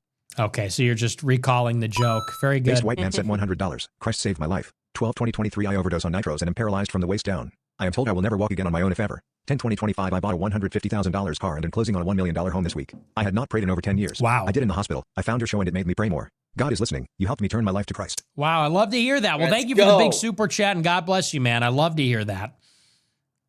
That's terrible. I mean, it's terrible what happened. I'm so glad to hear that you're able to turn it around. Paralyzed from the waist down. Such a horrible situation, but God bless you, man. I love to hear that you were able to get it together and get your soul back. So good for you, man. God bless you. Love it. Based White Man sent... Yeah, it's a duplicate, but it's Based White Man sent $100. message. Thank you for leading me back to Jesus. I wake up every day and thank God for another day and let him know my love for Jesus Christ. Ever since I've consistently done this, my life, my happiness, and my business has never been better. Jesus Christ is the King of Kings. Awesome. I love that, man. Thank you so much. I love to hear that. It's so simple. Just start with the prayer. That's not hard. Everybody says, how do I get back into God? How do I get faith in God? Just ask. Just pray. Talk to God as though he can hear you because he can. If you don't have faith, say that. Ask for faith. If you want God to reveal himself, ask him. Say, will yourself to will communion with God. Cooperate with God's grace. That's all I would say. I do it all the time, and I'm not a perfect Catholic, far from it. As everyone will remind me all the time, But why I am a Catholic in my soul and my bones is because I humbly beg God for mercy and for guidance and for everything all the time. And I thank God for everything all the time. And that's the beginning of faith, is to just know that God is in control. To know and truly and sincerely have faith and believe that God is in control and act like it. And we'll always fall short. We always make mistakes. We are people. We are in the world. We struggle against flesh and blood and also the principalities and the rest of it, these demonic spiritual forces. But if you give yourself to God, that's where it starts. That's all it takes. So, the first fruit of the Holy Spirit is faith. And from that, everything proceeds. So I would encourage everybody to do that. I mean, I pray before everything significant, everything major in my life. I pray, and the outcome I pray also, whether it's gratitude or like, come on, man, why is it like, I don't say like, woe is me, but I say like, I need some help, And I was thinking about this the other day. If you recognize that God is love, the Bible identifies God as love. God is the overflowing of love. Balthazar writes of this, that before Christ became incarnate, you had the Father, the Son, the overflowing of God's love, the Father, into the Son through the Holy Spirit, the procession of the love through the Holy Spirit. And if you recognize that God is love, God is the truth, God is the Word, and you pray to God, because sometimes I struggle with prayer. I say like, why do things happen or not happen? Is it because someone asked for them or they didn't ask for them? And you realize that God is working through people, because everything that is good, everything that is true, everything that is loving and therefore charitable is God. And that's God using a person. And it's incomprehensibly complex, but past, present, and future, when you're appealing to God, you're appealing to that in everyone else and in the universe. And I'm not trying to take away the personality of God, but I think that's maybe another way to look at it. I was thinking about that when I was driving to Tucker's show. I was thinking about this. And I think everybody can understand that. That love is a powerful force, the truth, honesty, charity, like these virtues, they're powerful forces. And we identify those with God. So to the extent that, we want certain outcomes in our lives, we want people to help us, or we want to help other people, that's God acting through us. That's us being Christ-like, embodying God. To me, that makes it make a little more sense. I don't know if that sounds corny. General Patton sent $20. How would you structure imperialism in Central and South America to actually benefit the American people? Okay. Historically, regime change in South America has disproportionately benefited the multinational corporations who swoop in once the old government has been dismantled. Usually, this does not benefit Americans much at all. That's totally idiotic. In the first place, what we're talking about is neocolonialism. Okay, so you think you're asking a good question, you're not. First and foremost, it is strategic. Security is number one. Security is paramount. So you genius are already skipping ahead to economics. And you're saying, how can regime change economically benefit America? That's secondary. There are security concerns, there are economic concerns. What do I mean by this? The first goal is to secure, and I'm using the word a little differently there, but I mean to say that America needs to control its periphery, which is the Western Hemisphere. This is our sphere of influence. And what that means is we cannot be threatened here anywhere in a security context, in a defense, in the context of war, strategic. We cannot tolerate any regime in the Western Hemisphere that wishes to challenge us or would challenge us strategically, that would threaten us militarily. And that doesn't mean like Venezuela can destroy America. It means, are they cooperating or collaborating with our real strategic adversaries in any way, shape, or form? Could they be used as a base of operations? Take Cuba, for example. Cuba cannot destroy America, but once upon a time, when the United States put missiles in Turkey, the Soviet Union put their missiles in Cuba. And because Cuba was a regime that was collaborating with Moscow, Moscow was able to put nuclear missiles off the coast of Florida. Security is paramount. So this is the Monroe Doctrine. I believe that every regime in South and Central America and in the Caribbean should kneel to Washington. And so for starters, that means we should just forget about a structural colonialism. Hey, genius, what do you see in Argentina? Through soft power, a pro-Western regime was elected. Not complicated. And then what happened? Bilateral agreements. We secured the rights to their lithium. We control their river. They shut down the dual-use infrastructure with China. We could talk about that. That's for the policymakers. That's for the diplomats. We're not, it's a stupid question. That's the structure of it. It's obvious. Venezuela, we want to overthrow the regime. In Bolivia, a pro-Western leader was just elected. Probably soft power there also. And so this is the kind of game that we need to play. It's another great game. And so the first priority is strategic. The second priority is economic. And maybe we create some kind of economic union. Maybe we create some kind of economic union with South and Central America. We bring them into our system in a more formal way. And we make it so that we can provide for their trade needs. Maybe they can be the manufacturing. The things that China's manufacturing that we cannot, that we don't want to manufacture, maybe they can manufacture it. Maybe Argentina takes the soybeans and we take something else. Do we really need to make the soybeans? Why? Soybeans is not a great product. I'd rather make other things than soybeans. Let Argentina make the soybeans.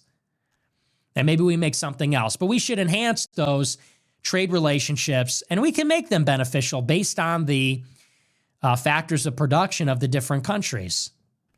It's not rocket science. And colonialism gets a bad rap. You're wrong. Colonies make a country strong. Why else would they have them?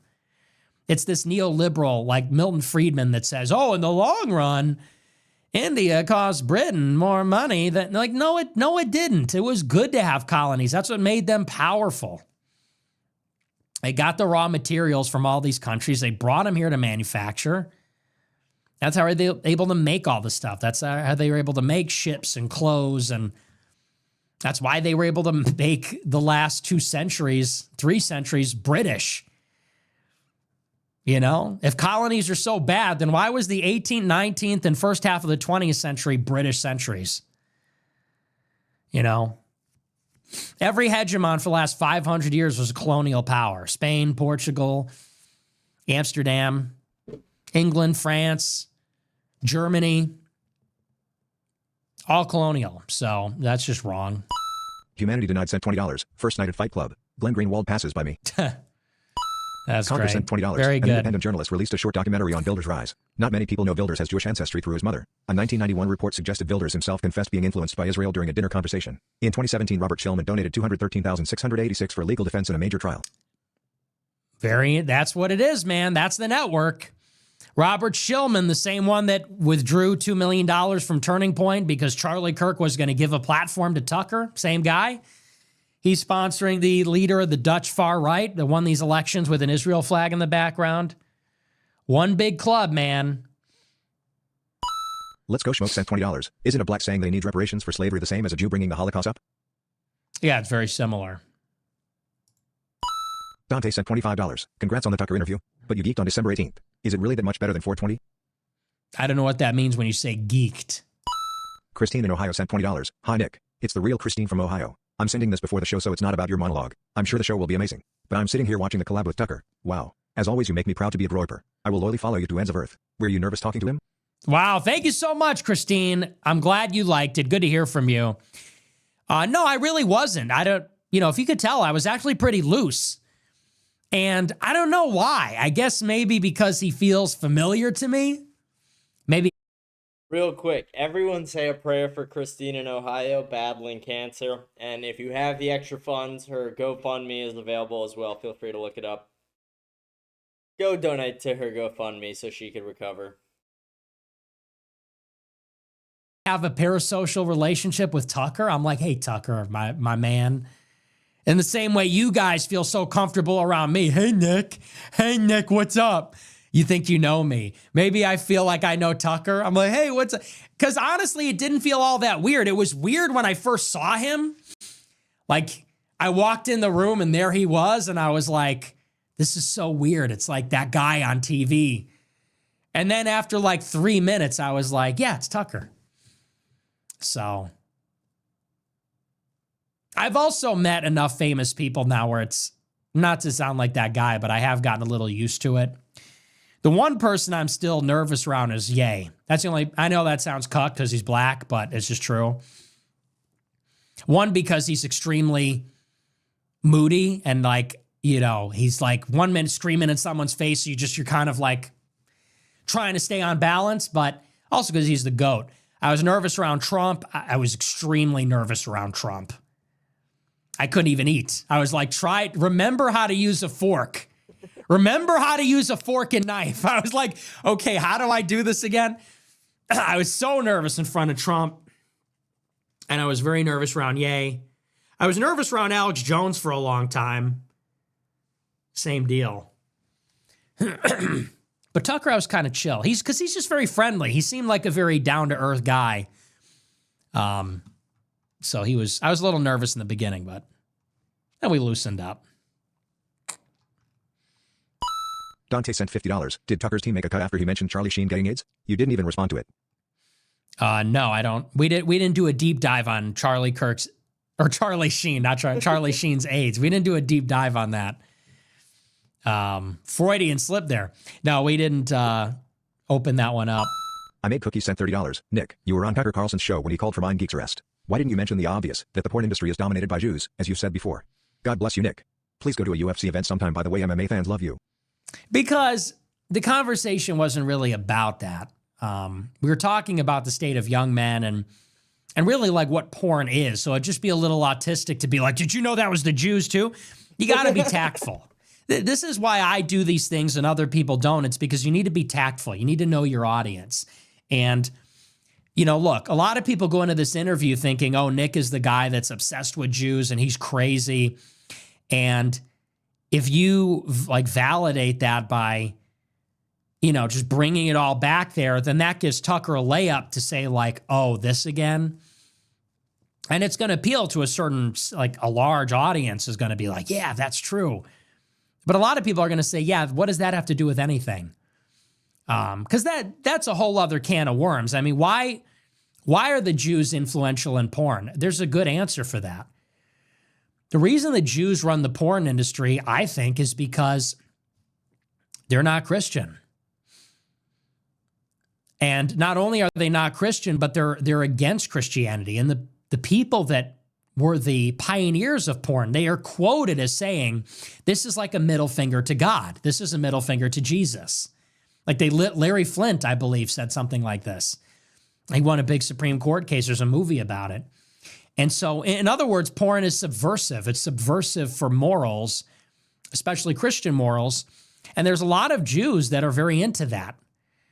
And but that's a whole other can of worms. If you want to say that Jews are loyal to themselves, and that's why, you know, being a neocon or pro-Israel is inherently Jewish, that's altogether different than this kind of separate topic, which is like, well, they're very permissive because they hate Jesus, and it's because of what's in the Talmud, and there's a mystical, Kabbalistic element there too. That's a whole other can of worms, which I didn't think we'd really want to get into, or I wouldn't be able to do it justice there. So that's why. Blaze of Sebaste sent $50. You crushed it on Tucker. Loved every minute of it. But it is funny how we're forbidden to LARP, yet you can say Stalin's birthday is an important date for you. Smiley face emoji. Don't get me wrong, you're the leader, you have all the prerogatives, you're right about everything, as the Italian saying goes, but it's also super funny. Much love from Croatia emoji, 07. Well, it's not funny. I mean, it's just they're two completely different things. You know, one is really just a general analytic framework, which is I appreciate great men of history. Whether it's Stalin or Hitler, whether it's George Washington or it's, Otto von Bismarck, whoever it is, the analytical framework is great men of history. Great men drive history forward. I admire them, even the ones that do evil things, even the ones that might be evil, we have to learn from and admire those that are effective users of statecraft and politics. And that's different than wearing a costume. Like, I didn't wear a costume to a Halloween party. I said that I admire a great man of history, which he is, by the way.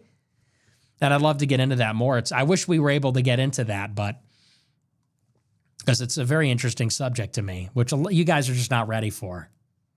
A lot of you guys are just not free thinkers. A lot of you guys, here's the problem, and it's okay because you can't help it, but most of you are just shackled thinkers.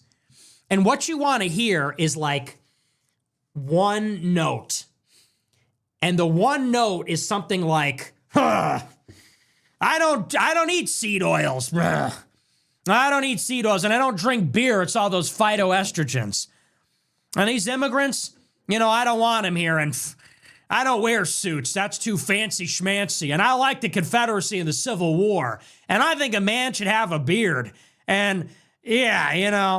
And I don't like frills. All that fancy stuff, that's not for me. I just got my dog and I'm just out here. And I like country music too. I don't like rap music because that's for black. You kind of just like want one note. And if it strays at all, where you're like, America should have a neo-colonial outlook.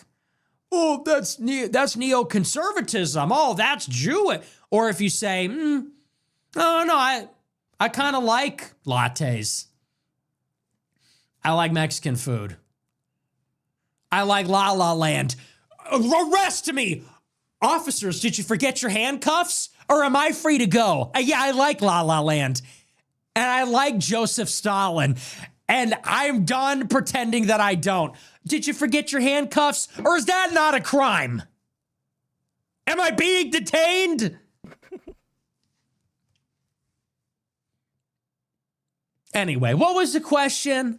People forget he's a comedian. Yeah, but a lot of you guys are just shackled thinkers, and you want me to be an NP. You want me to be a trad robot NPC, ban seed oils. Sundresses are awesome. My wife is traditional. Like, I'm not a fucking robot, okay? Do I look like Optimus? I am not a Matt Walsh robot. I'm a free thinker. Yeah, I'm filled with contradictions, like all great things are, like all human beings are.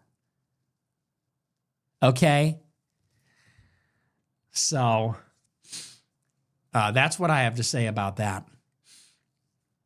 We have to engage in a little free thinking. We have to be ourselves, guys. Let's be ourselves. Fundamentally, this is a radical act of self-expression. And sometimes self-indulgent, but this is self-expression. I'm just being myself, guys. And people say, you can't like La La Land. That's not straight. You can't like Joseph Stalin. Well, I do. So anyway, and a lot of you guys, maybe you're not ready for that. Maybe you're not ready for all that, but that's okay. Because I know the real ones, the real niggas out there, they get it. Real niggas get down with La La Land. Real niggas get down with Another Day of Sun and City of Stars and all of it. They fucking love that shit.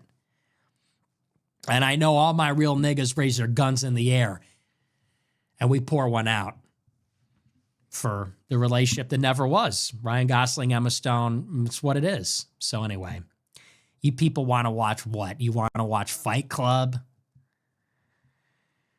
What's the hardest part about being in the Fight Club? Telling your parents you're gay? The movie sucks. It's for LARPers, for wage slaves. Anyway, what was the question? Reader sent $21. First time donation. I was there at CPAC 2019 when you confronted Shapiro in the crosswalk. I was in the circle of people that formed after as the dweeb started hounding you about Jews. I stayed silent and let the pro work. You handled it masterfully. My question, which is preferable, the U.S. defaulting or hyperinflating? Thank you very much. Oh, very good question. Very good question. Well, I would not say hyperinflation. I mean, the way they would say it is monetizing the debt. And I think you probably have to do that. I think you have to debase the currency. You know, we're in too deep. It's over. You're never going to pay off the debt. We added $1 trillion to the debt in like a month. Okay. The debt went from 37 to $38 trillion in like 3 months. And you know what's happening right now? The Democrats wanted to go up $2 trillion. They're fighting. The Republicans want the deficit to be $1 trillion higher, and the Democrats want it to be $2 trillion higher. There's no end in sight, and there's going to be no revenue.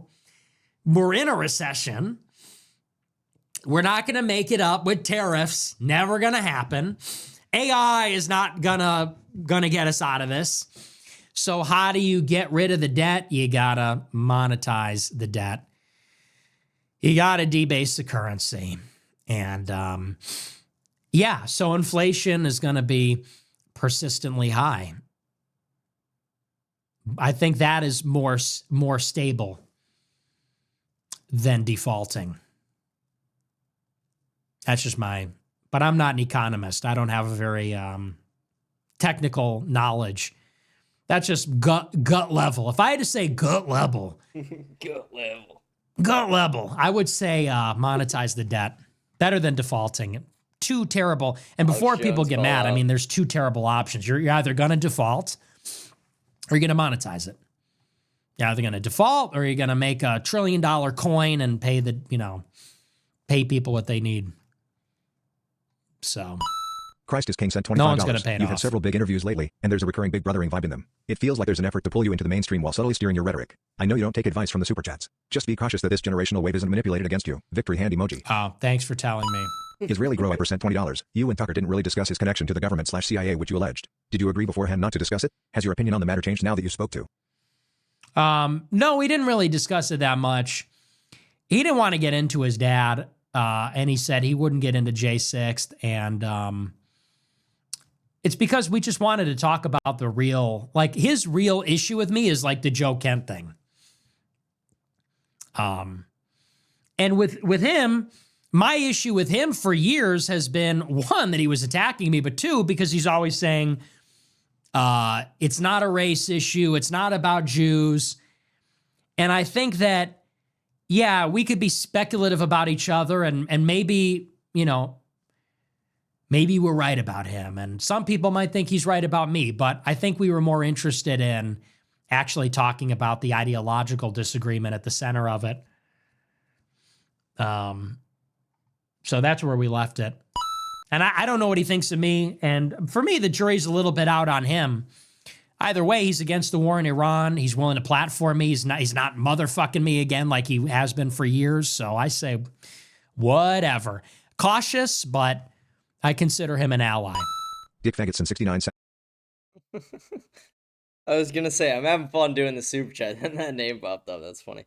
But yeah, this is fun. I'm glad I stayed for the super chats. Originally, I was just gonna end the episode after and go to the comments after Nick finished his show with that. But the super chat seemed to actually be pretty decent tonight. Hey Nick, viewer from Lithuania here. I first found out about you from Sam Hyde's QAnon video some years ago, and I've been watching the show since April. Do you have any thoughts on Lithuania or Lithuanians? There's a sizable community of us over there in Chicago. God bless and thank you for the show. Not really.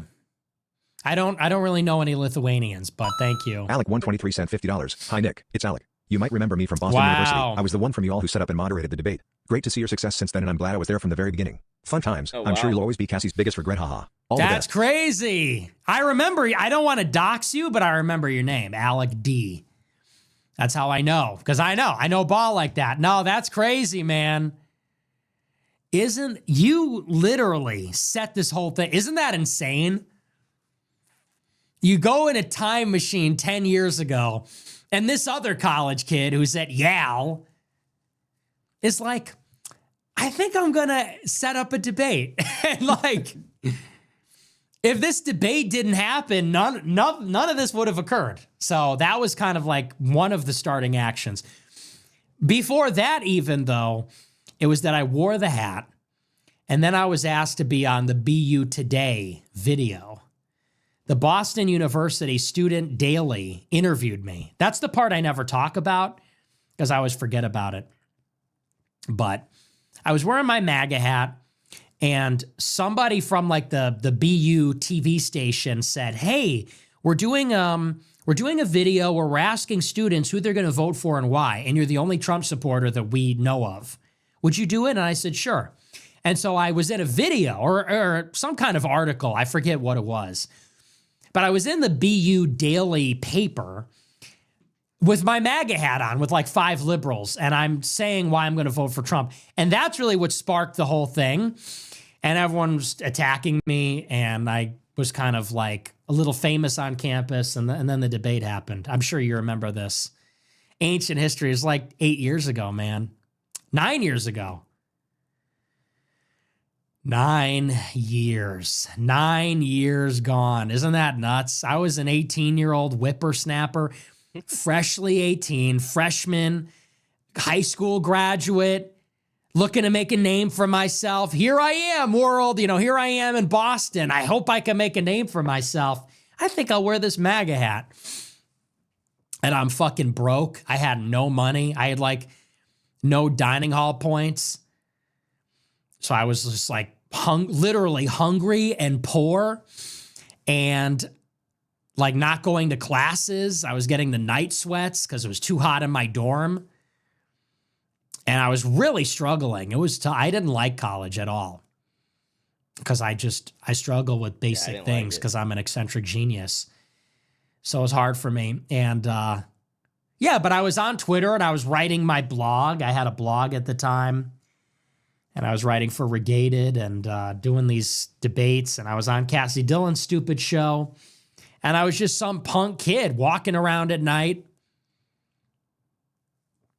Not to get too wistful here, not to get too nostalgic, but it's just funny how that goes, And it's funny. The reason it's funny is because now that I've sort of arrived, everybody says, where did this guy come from? Where did he come from all of a sudden? It's like, I've been doing this for 9 years. And for those that have been around from the beginning, I mean, I was in my friend's dorm room because I had a double, he had a single, and he was like a fellow traveler. And so I would literally at Warren Towers take the elevator up to his floor with all my gear every night, my laptop, my green screen, all my shit. I would carry it in the elevator up to his floor, set it all up, open up my laptop, set up the green screen, and I would do this show making no money, getting no viewers at all. All the boomers were shitting on me in the comments saying, you smack your lips too much. They would get mad at me if I didn't say President Trump. If I ever said Trump, they would say, that's President Trump to you. This is the RSBN audience. They grew to like me, but they were always on my ass about stuff like that. I did this for months, every day for months. Getting attacked, getting called a racist, all of it. People, threatening to beat me up in the dining hall. Like I did that for 9 years. And not that in particular, but stuff like that for 9 years. And then you get your big break and everybody says, where did this guy come from? I think this guy's a Fed. It's like, you haven't been paying. I've been here for 9 years, bro. I've been doing this uninterrupted since I was a senior in high school. Excuse me. So anyway, it's just a little blast from the past. Pardon me. But no, it's good to hear from you, buddy. I appreciate you. The old Alec. I thought your name was spelled with a K, though. Maybe it's not the real one, but maybe I'm misremembering that. Anyway. Lebanese English grower percent $20. Phenomenal interview. That's how a productive discussion between two influential people with disagreements is had. What a contrast from Candace.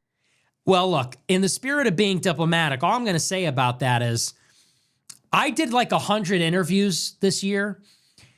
Bradley Martin, Sam Hyde, Dinesh D'Souza, that YouTube guy whose name I can never remember, and I'm not dissing him, he was a good guy. Alex Jones I've done 100 times, Harrison Smith, Patrick Bet-David, Dave Smith, Glenn Greenwald, Tucker. I mean, I've done them all, Red Scare. I've done a lot of these shows. And have literally any of them been negative except for that one? They're literally all positive. Even the Dinesh D'Souza debate, the guy doesn't even like me. And it was more friendly and more substantive. And the guy's like a hardcore Zionist.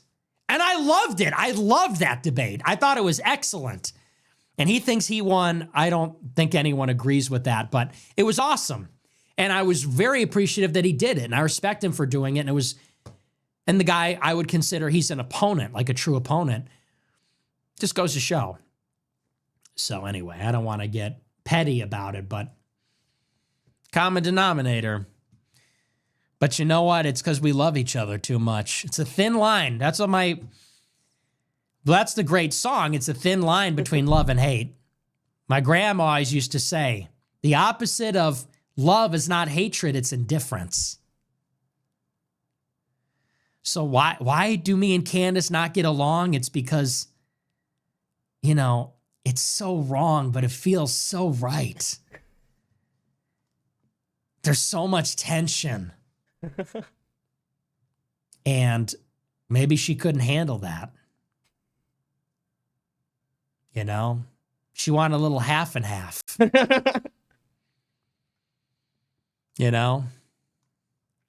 wanted some sugar. She wanted a little half and half and some sugar in that black coffee. And,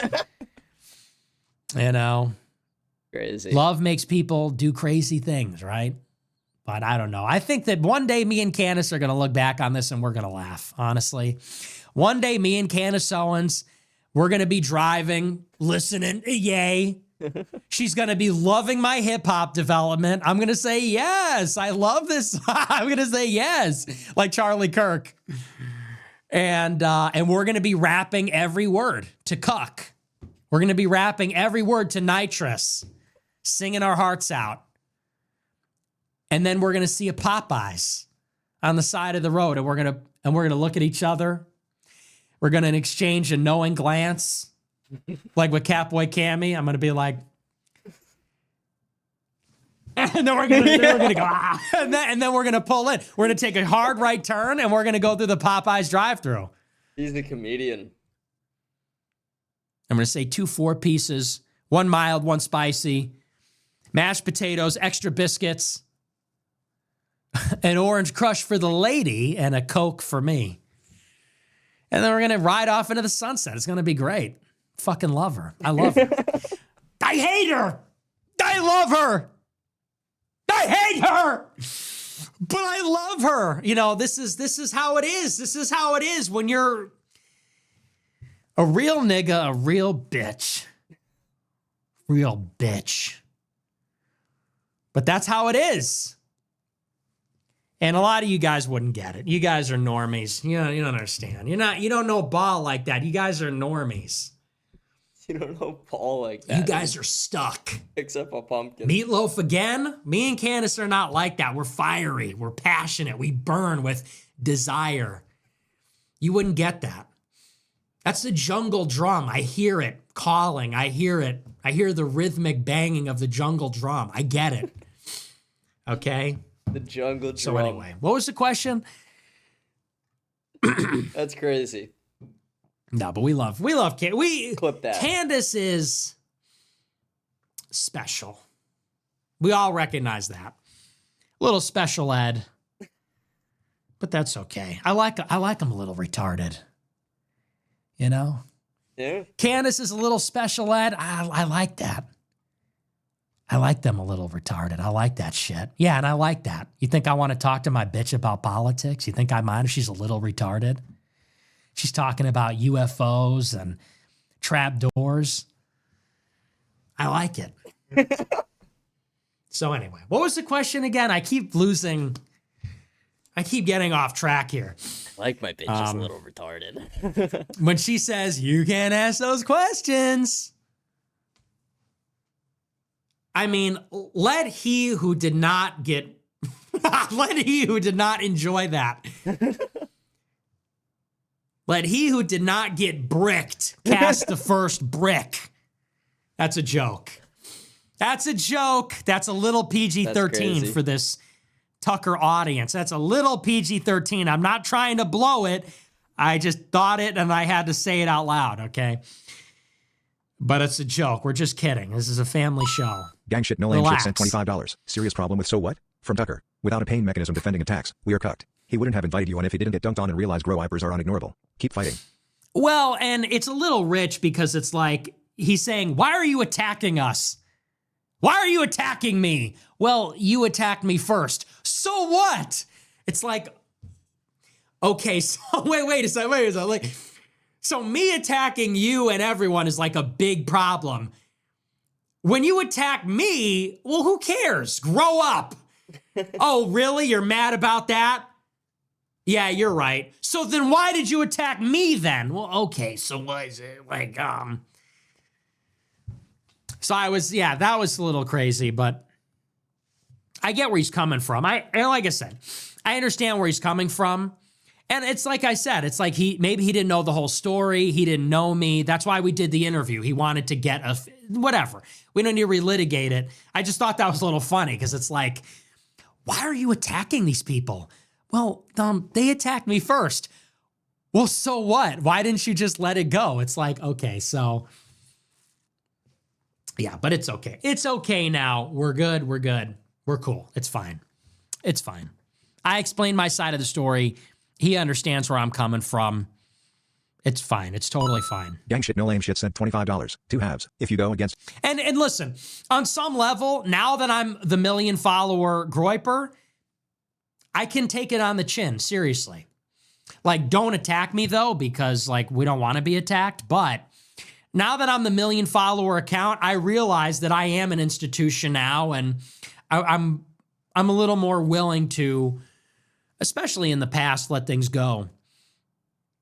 Because I don't want to give the impression that that I have some axe to grind or a chip on my shoulder. I really don't. I want to have my seat at the table. I want to be heard. I want to get a fair hearing. I mean, fundamentally, I want to express myself in my own words. And if you're willing to let me do that, I'll talk to anybody. And if you are not like Fed jacketing me, I'm willing to unite with you. But I can't work with people that are like trying to destroy my reputation, obviously. So anyway. Gang shit, no lame shit sent $25. 2 halves. If you go against America first, in the short term you will feel political pain, and long term you will either come crawling back or be defeated. No in between. PPL must pick a side because we are coming for IT all. We will send the army. I will send the army. It's true. Hooray for problems sent $25. Never mind. Dinesh just talked shit on you on X, saying the opposite of what he'd said about open dialogue on trigonometry days ago. These people have no integrity, man. AF. Yeah, he's crazy. Bro Hyper Fitness sent $50. Hey Nick, love the show. Keep up the great work. Thanks. Locks and Bagels sent $109. Tucker appearance. Another masterclass. You can't keep getting away with this. Thank you for the big super chat. I will. Locks and Bagels sent $110. Daily Wire's acquisition of Catholic influencers continues, setting the stage for infighting in years to come. Cut down Michael Knowles types versus real ass niggas. And have I not been on the money on that? That's why I really need to keep up the pressure. It's embarrassing. Matt Fradd is now at Daily Wire. Pints for Aquinas? Yeah, more like pints with Maimonides. Really? What a betrayal. What a fundamental betrayal. And it's all of them. It's all three of them. Knowles, Walsh, and now Pints with Aquinas, all at Daily Wire, all working for Shapiro, said Jesus was a rebel that got killed for his trouble. Why don't they just form their own media company? I'll give them the money. If money is what they need, we could get the money. I'm sure there is an angel investor out there who would fund a network of me, Matt Walsh, and Michael Knowles. There's got to be $10 million out there for that. Minimum. I'm sure there is an angel investor, a venture capitalist that would raise millions of dollars to pay me, Matt Walsh, Michael Knowles, Matt Fradd to have like a Catholic America First media empire. Would that not be preferable than to have them all working for Ben Shapiro at Daily Wire? I mean, isn't that obvious? Isn't that a no-brainer? So what are they doing? So like, if I got a huge investment, I would hire Walsh. I would hire Knowles. I'd say whatever Daily Wire is paying you, I will pay you slightly more. Not going to double it. They got Jewish money, right? Like we don't have that. But whatever Ben Shapiro is paying you, we will match that. Tell us, we could get an angel investor and we could do it. That's doable. Something like that is doable. Why wouldn't you at least open up that discussion or try it? It's disappointing. You're Catholic. So, but they're all weak, I think. Bald Grow I percent $40. You are the #1 trending news story on X today. Congratulations for all of your success this year. The seething from the usual suspects today is so delicious. Yes, it's very delish. Scrumpsh. Some might say scrumpsh. They're saying it's delish. Some are saying scrumpsh. Yeah, it's good stuff. You can get that at a number of different places, and we love that. And we are enjoying that. Street sent $23. Is Guy Fawkes the GOAT? Besides you, of course.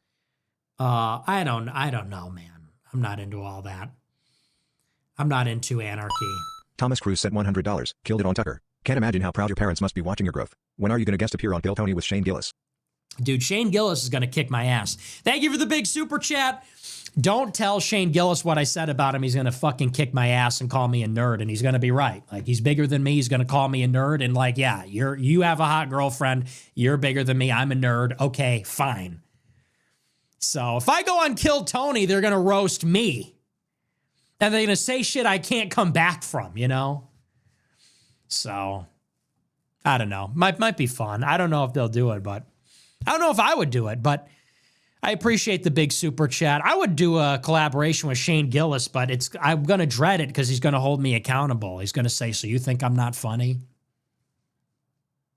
I'm going to say, oh, well, what I meant was, I love tires. It's awesome. No, but I'll be straight up with him. But yeah. Lawrence of Dearborn. He seems liberal to me. Lawrence of Dearborn sent $75. Watched your Tucker interview. Loved it. But after your talk, do you feel he uses disingenuous interview tactics? He asks questions he knows you'll agree with, making it seem like you're conceding your point, not to make you look agreeable, but as if you were, albeit unsuccessfully, trying to make you seem like a sycophant. Thanks for all you do. No, I don't think so. I think that, at least in our interview, he wanted to talk about certain things. He asked me about those things, and I gave him my answers. I don't think he knew what I was going to say about a lot of them. So, no, I think he's a little calculating, but I don't think it was dishonest. It might be strategic, but I don't think it's dishonest. I think he might be a little more calculated than he lets on. I loved when he said, "What is porn?" I was like, and he kind of corrected himself, but that was kind of, I literally in that moment, I was like, am I going to have to explain what porn is? Like, he's like, so what is porn? And then he's like, well, what is it doing to people? And I had like a short panic attack. I'm like, okay, come up with a definition of porn that doesn't make you sound weird, I guess. So it's when two people get naked and have sex on camera. What show is this again? Like, what? So that was a little funny. But I don't think that's disingenuous. Fractured Light sent $25. Can't lie. Tucker is really good at what he does, but you showed why you're the best in the biz. Quite telling that he acts oblivious to international jury. He's intelligent, well-read, and this a centuries-old issue. Not to mention he's been in the game his whole life. He obviously knows. I mean, he can just look around. I don't think he's pleading ignorance. I think he genuinely is an individualist. Hoosier Grower sent $20. They're fighting so hard to keep you out of mainstream conservatism. Time after time you've won the battles. All my feed is Nick Fuentes left and right. The Overton window is shattered. Congrats on 1 million followers. Thanks for taking the Groipers with you. Generational run. Thank you, man. Always. Me and the Groipers.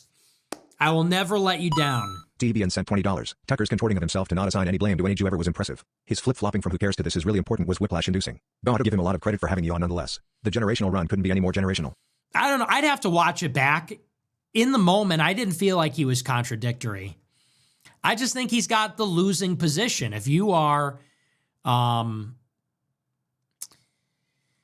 if you're trying to say that Israel and the neocons and that whole operation, if you're saying that has nothing to do with being Jewish, sorry, that's the losing position. So I think he did his best to defend it, but I just don't think it's that compelling. So, anyway. Methampheminist sent $20. All right, listen here you little freak. I've heard you spew up some crazy takes for a while now and I've mostly agreed. However, recently I've heard your worst take yet. Gun over low TR? Holy shit, Nicholas. I had to stop stroking midstream after I found out. Not cool, bro. You enjoy your little incest show though. P.S. I love you. Yeah, we already did this. I've done this rage bait like multiple times this year. Okay, it's over. We did it. It's over. And Game of Thrones won. Okay, I did this rage bait where I said Game of Thrones is better than Lord of the Rings, and everyone, yeah, it's clip farming. It's funny. It's bait. We did it last year. I did it this year. It had as much success as last time. And look, that's over. Game of Thrones won. Everyone acknowledged I was right. Lord of the Rings is boring. Game of Thrones is awesome. Lord of the Rings is gay. Game of Thrones is based. Like, everyone agrees on that. So the rage bait is finished. We can all move on. I won. You lost. We don't have to relitigate that whole thing all over again. Ned Stark would kick the Hobbits' fucking ass. Jon Snow would beat the Hobbits to death. Like, it's not even a contest. So we all know that. Gabby Okay. Roy $20. Congrats on the W interview with Tucker. It was great to see that he gave you the time to discuss/address your point of views, which I believe is fundamentally important. You are, like Dave Smith said today, is undeniably mainstream now, and we're all for it. Folded hands emoji. It's crazy. I never thought I would see the day, but yeah, I feel like a celebrity now. Like, everywhere I go, I get recognized and everyone loves me. It was never like that before. Like, no one recognized me, and if they did, they fucking hated me. And I just felt like when I went to stuff, I felt like everyone hated me because they did. And now I go places and, you know, like, every time I'm at the airport, and they're always like, I'm going to glaze my fans. They're always good looking, well-adjusted. No, not to be weird, but like, they're always normal guys of all different colors. Very rarely it's almost never women. It's always young guys. And they're always super Chad, super normal. So it's crazy. It's nuts. But it's good because it shows the conversation is changing. And look, I refuse to believe that I'm sick and the whole country is as sick as me. I think that I'm right, and the country is sick of what's happening. Like, we want our fucking country back. It's that simple. And we're not crazy. We don't hate anybody. We're not trying to kill everybody. It's just like, look, man, let's just make America great. Let's put Americans first. That's not radical. You know, we want to arrest the fucking criminals, stop all this immigration, give Americans some economic opportunity, get sovereignty, get control over the government again. Like, the people need to control the government, not the money, not the special interests. That's not insane. So it's a positive vision. People love it. Canuck sent $100. Tucker, you asked me if I was in the political influencer business or the money business. Neither. I'm in the empire business. Thank you for the big super chat. What is that? Is that me? What's that quote from? I don't remember. Death Smiles Groy $20. Happy early Halloween. Also, thank you for putting me on Game of Thrones. P.S. Have you played Death Smiles yet? No, I haven't. But yeah, dude, don't knock it till you try it. I hate that genre. I hate the fantasy genre. I think it's gay. I think if you're talking about elves and wizards, I think you're kind of gay. Just being honest. If you're talking about elves and hobbits and wizards and the realm of men and magical horses and swords, it's like, you know, Magic the Gathering, Dungeons and Dragons. But I was bored. I put it on thinking I would just like fall asleep to it, and it was awesome. And I binged it, and it was great. So, yeah, check it out. W Show. Not a Chinese spy sent $20. Dear Nick, why? Guilty pleasure. But a pleasure. Not a Chinese spy sent $20. Dear Nick, why does the State Department and the admin still feel the need to lie to the public about the pretense for regime change, even when it's in the interest of the American people instead of Israel this time? 90% of the online news coverage is about how it's lies and propaganda. Would you run things the same way? No, if I were president, I don't know what I would do. I mean, when you're the president, it's a different set of circumstances that come in, but I would probably be more direct and just say, look, this is for us. There's all kinds of reasons you do that. It's about, there's a complex. And you really can't just say, well, we're going to invade them just on account of, like, you do need a pretext. To the extent that you have institutions and legitimacy and credibility, like, it does matter to go through the motions of, like, we have a real reason to do this. Legal reasons, strategic reasons. Outlaws Girardi sent $20. Biggest congrats on 1M and kudos to you for going on to Tucker's show. Now that you're mainstream, do you think you're finally saying goodbye to the wilderness? Or would that be a false alarm? Well, I don't think we're ever out of the woods completely, but certainly we're closer to the settlements. We're in the town. You know, the Neanderthals, the war-making apes are in the town pillaging. We're not in the wilderness anymore. Ty Shiver sent $200. I want to go over these comments on Tucker's page for your collab with him. This one was funny. I'll quote. Alex Rosenberg. Stunts like this are exactly why you were kicked off Fox News. Do you have any idea how much this endangers me, as a Jewish man, when you platform Nazis? Also seen a post of someone proudly recognizing as a Christian Zionist. The 7K a post is really starting to show because WTF is TH. Thank you for the big super chat. Yeah, very true. Gandalf the White sent $40. May God bless and protect you, brother. You're doing everything you said you would. Couldn't be more proud as a supporter. Thank you, man. I appreciate it. Pre-nicing grow I percent $20. I know Tucker was super nice to you and all, but you should have still went off on him about lying about his dad being in the CIA and him and the Contras and all that shit. Looks to a lot of people. Great show. You're still the good though. Yeah, well, people can be mad, but that's why they're not in my position. So you can be mad and you can want to do it your way, but you'll never do it at all because you don't know what it takes and you don't know what the fuck you're talking about. So that's the difference between me and you. Tommy Pickles sent $100. All the setbacks you faced have lined you up for glory ahead. Excited to see what the future has in store for you. Proud of you, Nick. You're in my prayers. Thank you for the big super chat. I appreciate it. Yes, it's very exciting, but it's not about the glory. It's not about glorifying myself. It's about we want to realize the vision, and I want to do my part. Gabagool Grower percent $20. I came across some information that shows Israeli construction companies were contracted in rebuilding the White House wall. Bail room. I sent you 4 links on X with more information. Oh, brother. Same username. No one seems to have mentioned it. ACOM is the same company contracted for CA gas station scandal. Build.HQ is in Tel Aviv. The White House ball. Come on, guys. Are you serious? That can't be a real super chat. Ballroom? More like a ballroom where they're going to worship demons in a menorah. Like, what are you fucking talking about? Yes. Political administrative buildings sometimes have ballrooms. Yes. The seat of the executive branch of government is going to have a ballroom where they will host events. What should they call it? An event space? An evilence space, because it's evil. And space, like outer space, which is fake and gay. Like, what are you talking about? Will you just take any word and twist it? Symbolism will be their downfall. They didn't think anyone would catch on that ball sounds sort of like Baal,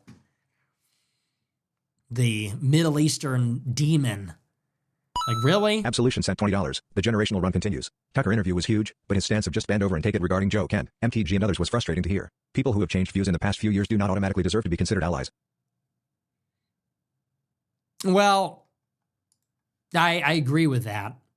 And I'm cautious about it. I didn't love that either. I think maybe there should have been a little bit of a mea culpa, but, you know, he was gracious enough to have me on. I take that as a mea culpa in kind. But look, at the same time, I get what you're saying, which is, okay, he had you on. Maybe they changed your views. They're not above suspicion. I would say at the same time, we need allies. We don't want to be isolated. And look, Tucker is with us on a lot of things.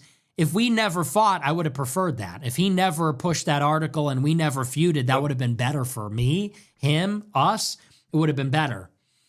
It happened. And who knows? Maybe they tried to take me out and failed. Maybe it was a misunderstanding. But what I realize is that in the present reality, it behooves us to have allies, to be in that system, this system of Israel critical influencers. Like it's clearly beneficial. And that's what politics is. It's not necessarily, you don't need to love everybody. We're not getting married.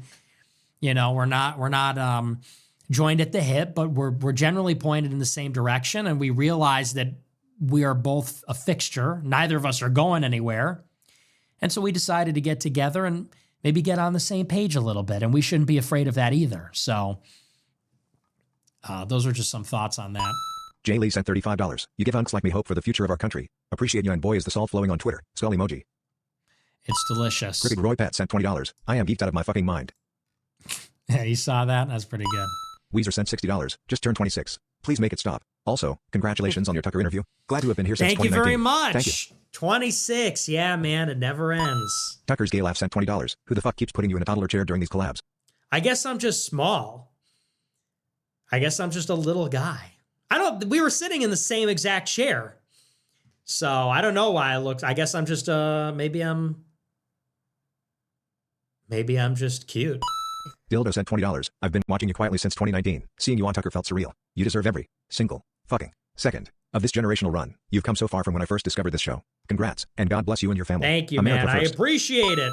Labcraft sent $20. Does Tucker really not have a TV? I didn't see one in there. he really went hard on TV behind the scenes. He's like, I don't even have a TV in my house. I was like, whoa. He's like, I would never allow my kids to play video games. I was like, damn, that's hardcore. Video games are great. Tucker hates TV. He hates video games. That's the thing. We're like so different, you know? Like, he loves Alp. I hate all drugs. I've never done drugs. He loves his wife. I'm an incel. He's a waspy New England aristocrat. I am an American ethnic from the Rust Belt in Chicago. Like, we could not be more different. I love video games. I'm awake at night. He's hunting and fishing in the daytime. So we're very different in that regard. But yeah, no TV. I fucking love TV. TV's my favorite thing. Tucker doesn't own a TV. TV's like my favorite thing. Tucker hates video games. Video games are my second favorite thing. He's like, I would never passively consume entertainment. I'm like, dude, that's 60% of my life. So, but that's a generational socioeconomic cultural difference, I guess. No, I'm, because, you know, look, like, he says that, and I said this on Telegram, it's like, bro, I know, I get where he's coming from, but all Americans love TV. And you want to know why Americans love TV? Because their lives suck. That's why Americans love TV. Yep. You want to know why Americans love passively consuming entertainment? Because that's all the mental bandwidth they have at the end of a day. At the end of a long-ass day, doing a bullshit job that they hate, that's all they have the energy to do, is to just, like, not think or stress or be annoyed for, like, an hour or two. And that's why they love TikTok, and that's why they love video games. Because what else are you going to do? Like, where else can you go? What else can you do? You know what I mean? Like, everything's so damn expensive. Like, realistically, when you say, me and my friends are going to go do something, what are you going to go and do? I guess you could go, like, run around at the park, but outside of that, everything costs money. You know? All that shit costs money. And everything's getting worse. And that's not me saying, like, everybody should give up. I think you should try not to give into that as much as possible, but it's the opiate of the masses. TV and video games is the opiate of the masses, and, like, we need the opium because things are pretty rough out there. So I also just love TV. I'd love to just watch it. I love to watch it all day, and I love video games. They're so fun. That too. $25. That's going to be the last super chat we watch. We're going to go on to comments and stuff. I didn't get a crazy amount of sleep last night. I literally slept for like 3.5 hours, and I could feel myself getting a little tired, but I still want to have good energy doing the comments and stuff, so we're going to end it there. You know, we've been watching for like 3 hours or so. I don't know if anyone's still with it. I hope people are still with us at this point in the show. I hope people tuned in to this point. If you guys do, again, please remember to like and smash the follow button. Leave a comment. Let me know what you think. We read the comments at the end of each show. And rate the show 5 stars on Spotify. Very, very appreciated. But let's go into our comments. Give me one moment. Let me get everything pulled up really quick. But that was a fun show to watch for sure. Very fun show to watch. Let's see. Getting these comments pulled up. I know we got a few. We got some on YouTube. We got some on Spotify. Let's check them out. First one, someone goes, thought Tucker had some shit moments and pushes, and also Nick should not just forgive fake people who are coming around finally because of the America First movement. And I also thought about how we need a president more like Nick, and I would gladly mark that vote. Yeah, we should all be voting for Nick when he inevitably runs for president. He will win. Agree to that last part. And yeah, I kind of agree with the first part, but it's kind of back to what Nick was just saying in the super chats not too long ago, where he said that he's got to take it cautiously, but at the same time, people who are America First, who do seem to not have, nefarious bad intentions, he should try and unite in some way. It wouldn't be bad for the movement. So I appreciate your comment. Appreciate you tuning in. Let's see. Someone said, I'm new and full on board the Nick Fuentes train. This speaks to me. Let's go. Yeah, the Nick Fuentes pipeline works fast. It works very, very fast. One day you're scrolling on Instagram Reels, you're like, who the fuck is this kid? And then, a week later, you're red pilling your entire family. The Nick pipeline works quick. I got some fucking acne here. I gotta fix that up. What the fuck is going on there? Someone said, use Brave browser or an ad blocker extension. You're smarter than that, buddy. Yeah, I didn't have that. I downloaded an ad blocker now. Because yesterday I got so fucking mad at the New York Post for that. That was... Fuck you, New York Post. Appreciate your comment. I'll try the Brave browser. I haven't tried that, but I do use an ad blocker now. Downloaded that today. Someone said, if Nick did run for president, I'm guessing he'd be JFK'd. Let's pray that doesn't happen. We have to use the power of prayer to pray for Nick's safety at all times. The power of prayer is very strong, and we need to use that. But yes, that is a legitimate concern that, someone already went to his house to try and kill him once, and he was just a live streamer. And he's still just a live streamer at this point. So when he's running for president, yes, there are going to be some crazy, crazy people. And also... you got to think the left is very, very violent. So it is scary, but we need to use the power of prayer. Someone said, dude, it's Fuentes, not Fuentes, you Yankee goofball. Do I say it? Guys, do I comment on this one for your comments for tomorrow? Do I say Fuentes wrong? Am I just retarded? Fuentes? Do I say, am I retarded? I don't know. I can't tell. Maybe.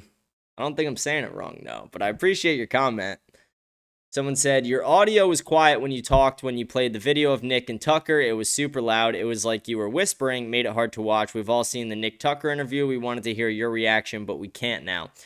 Yeah, if you watched past the first clip, I fixed it there. I realized midway through the first clip that the audio was kind of fucked up. I had some weird audio issues today, too. Or not even audio. It was just fucking Mossad was trying to prevent us from watching the video. It just kept freezing and pausing, and the audio kept desyncing. I don't know what the fuck was going on, and then we finally got it.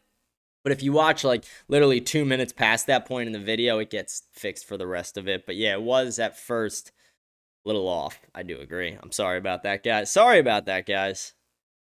For anyone who tuned in past that, though, I appreciate you. Someone said, you suck. You suck, bitch. Shut the fuck up. Shut up, pussy. Someone said, Tim Pool is lukewarm, neither hot or cold as the temperature of his wet beanie cap in the shower. Nickelodeon's 421. Yes, he showers with it on and sleeps with it on. I wouldn't deny that. I remember he sat in the White House press room, very early on in maybe February or so when they brought in the new media seat, and he wore the fucking beanie, and I'm like, come on, you're kind of a prick for that. You can't wear a fucking suit for, being in the White House press room and you're on camera at the press briefing asking a fucking question. You can't just dress up once for that. You can't take the beanie off and put a fucking suit on, or at least a button-down shirt, not a fucking zip-up hoodie and a beanie. You're gonna go rob a fucking store. What is this shit? Fucking insane. Someone said, download the browser extension uBlock Origin. It will solve your advertisement problems. Yep, I got that right after you commented that. That's what I downloaded. So I appreciate that. We're going to go over to YouTube, check the comments there. That was all the Spotify comments. I appreciate everyone who commented on there. Let's see. Half the comments are literally about the fucking advertisements, but we're gonna get these pulled up. Give me one sec. Someone said, Nick Fuentes, very special guy. We need to protect him, the GOAT of all politics. Yes, we do need to protect him. Keep donating super chats to him so he can amp up his security. Ramp up his security, not amp up. That is very important. We need to use the power of prayer as well. He is the GOAT in all politics for sure, and it is inevitable that he'll be president. Someone said, don't you have an ad blocker? I didn't, but now I do. Thanks. And one more comment. Someone said, I need one of those hats. America first. How do I get one? Watch Nick's streams. He says it on every stream on his website, fuentes.store. It is available there. They have multiple different ones. I bought the blue one. I like the blue one. I also got the Wang half shirt. I haven't got it yet, but I got the Wang half shirt. I got my America First pen. Oop, not straight up. Let's get that straight. There we go. That seems to be all the comments we had on YouTube and all the comments we had on Spotify. So, it went a little faster than I thought it would. We'll be ending the show right before 4 hours. Nice. 4-hour show. Holy shit. I hope people actually watch the whole thing, but maybe not. Maybe. We'll see. We'll see. We'll see. Hope you guys enjoyed the show today. What did we talk about in the beginning? We talked about Israel and Palestine, them violating the ceasefire agreement. We talked about the reactions from Josh Hammer, Laura Loomer, let's see, Seth Dillon. I mean, the fucking laundry list goes on and on. We talked about the people who are seething over this, who will just never get over it because they work for a foreign nation. We showed the videos of Anna Kasparian, local baddie Anna Kasparian. Oh yeah, what's up, sweetheart? How you doing? If you're listening to this, if you're a fan of the show, Anna, I'm a fan of you. So, let's see if me and her relationship ever develops past what it, right now, I know who she is. I don't know if she knows who I am. One day she'll know. One day she'll know. One day Anna Kasparian will know. And I do want to remind everyone to do this, just a callback to something I asked people to do last week, and I want to keep doing it. Brian and Ed Krasenstein owned a child porn website back in the day. 17 Only Girls is what it was called. And they deny this, but it's, proven in data records. They can't deny it, but they do. They try to. But what I like to do is I like to respond to every tweet they post and say, why did you and your brothers own child porn websites? And they don't respond, but they see them.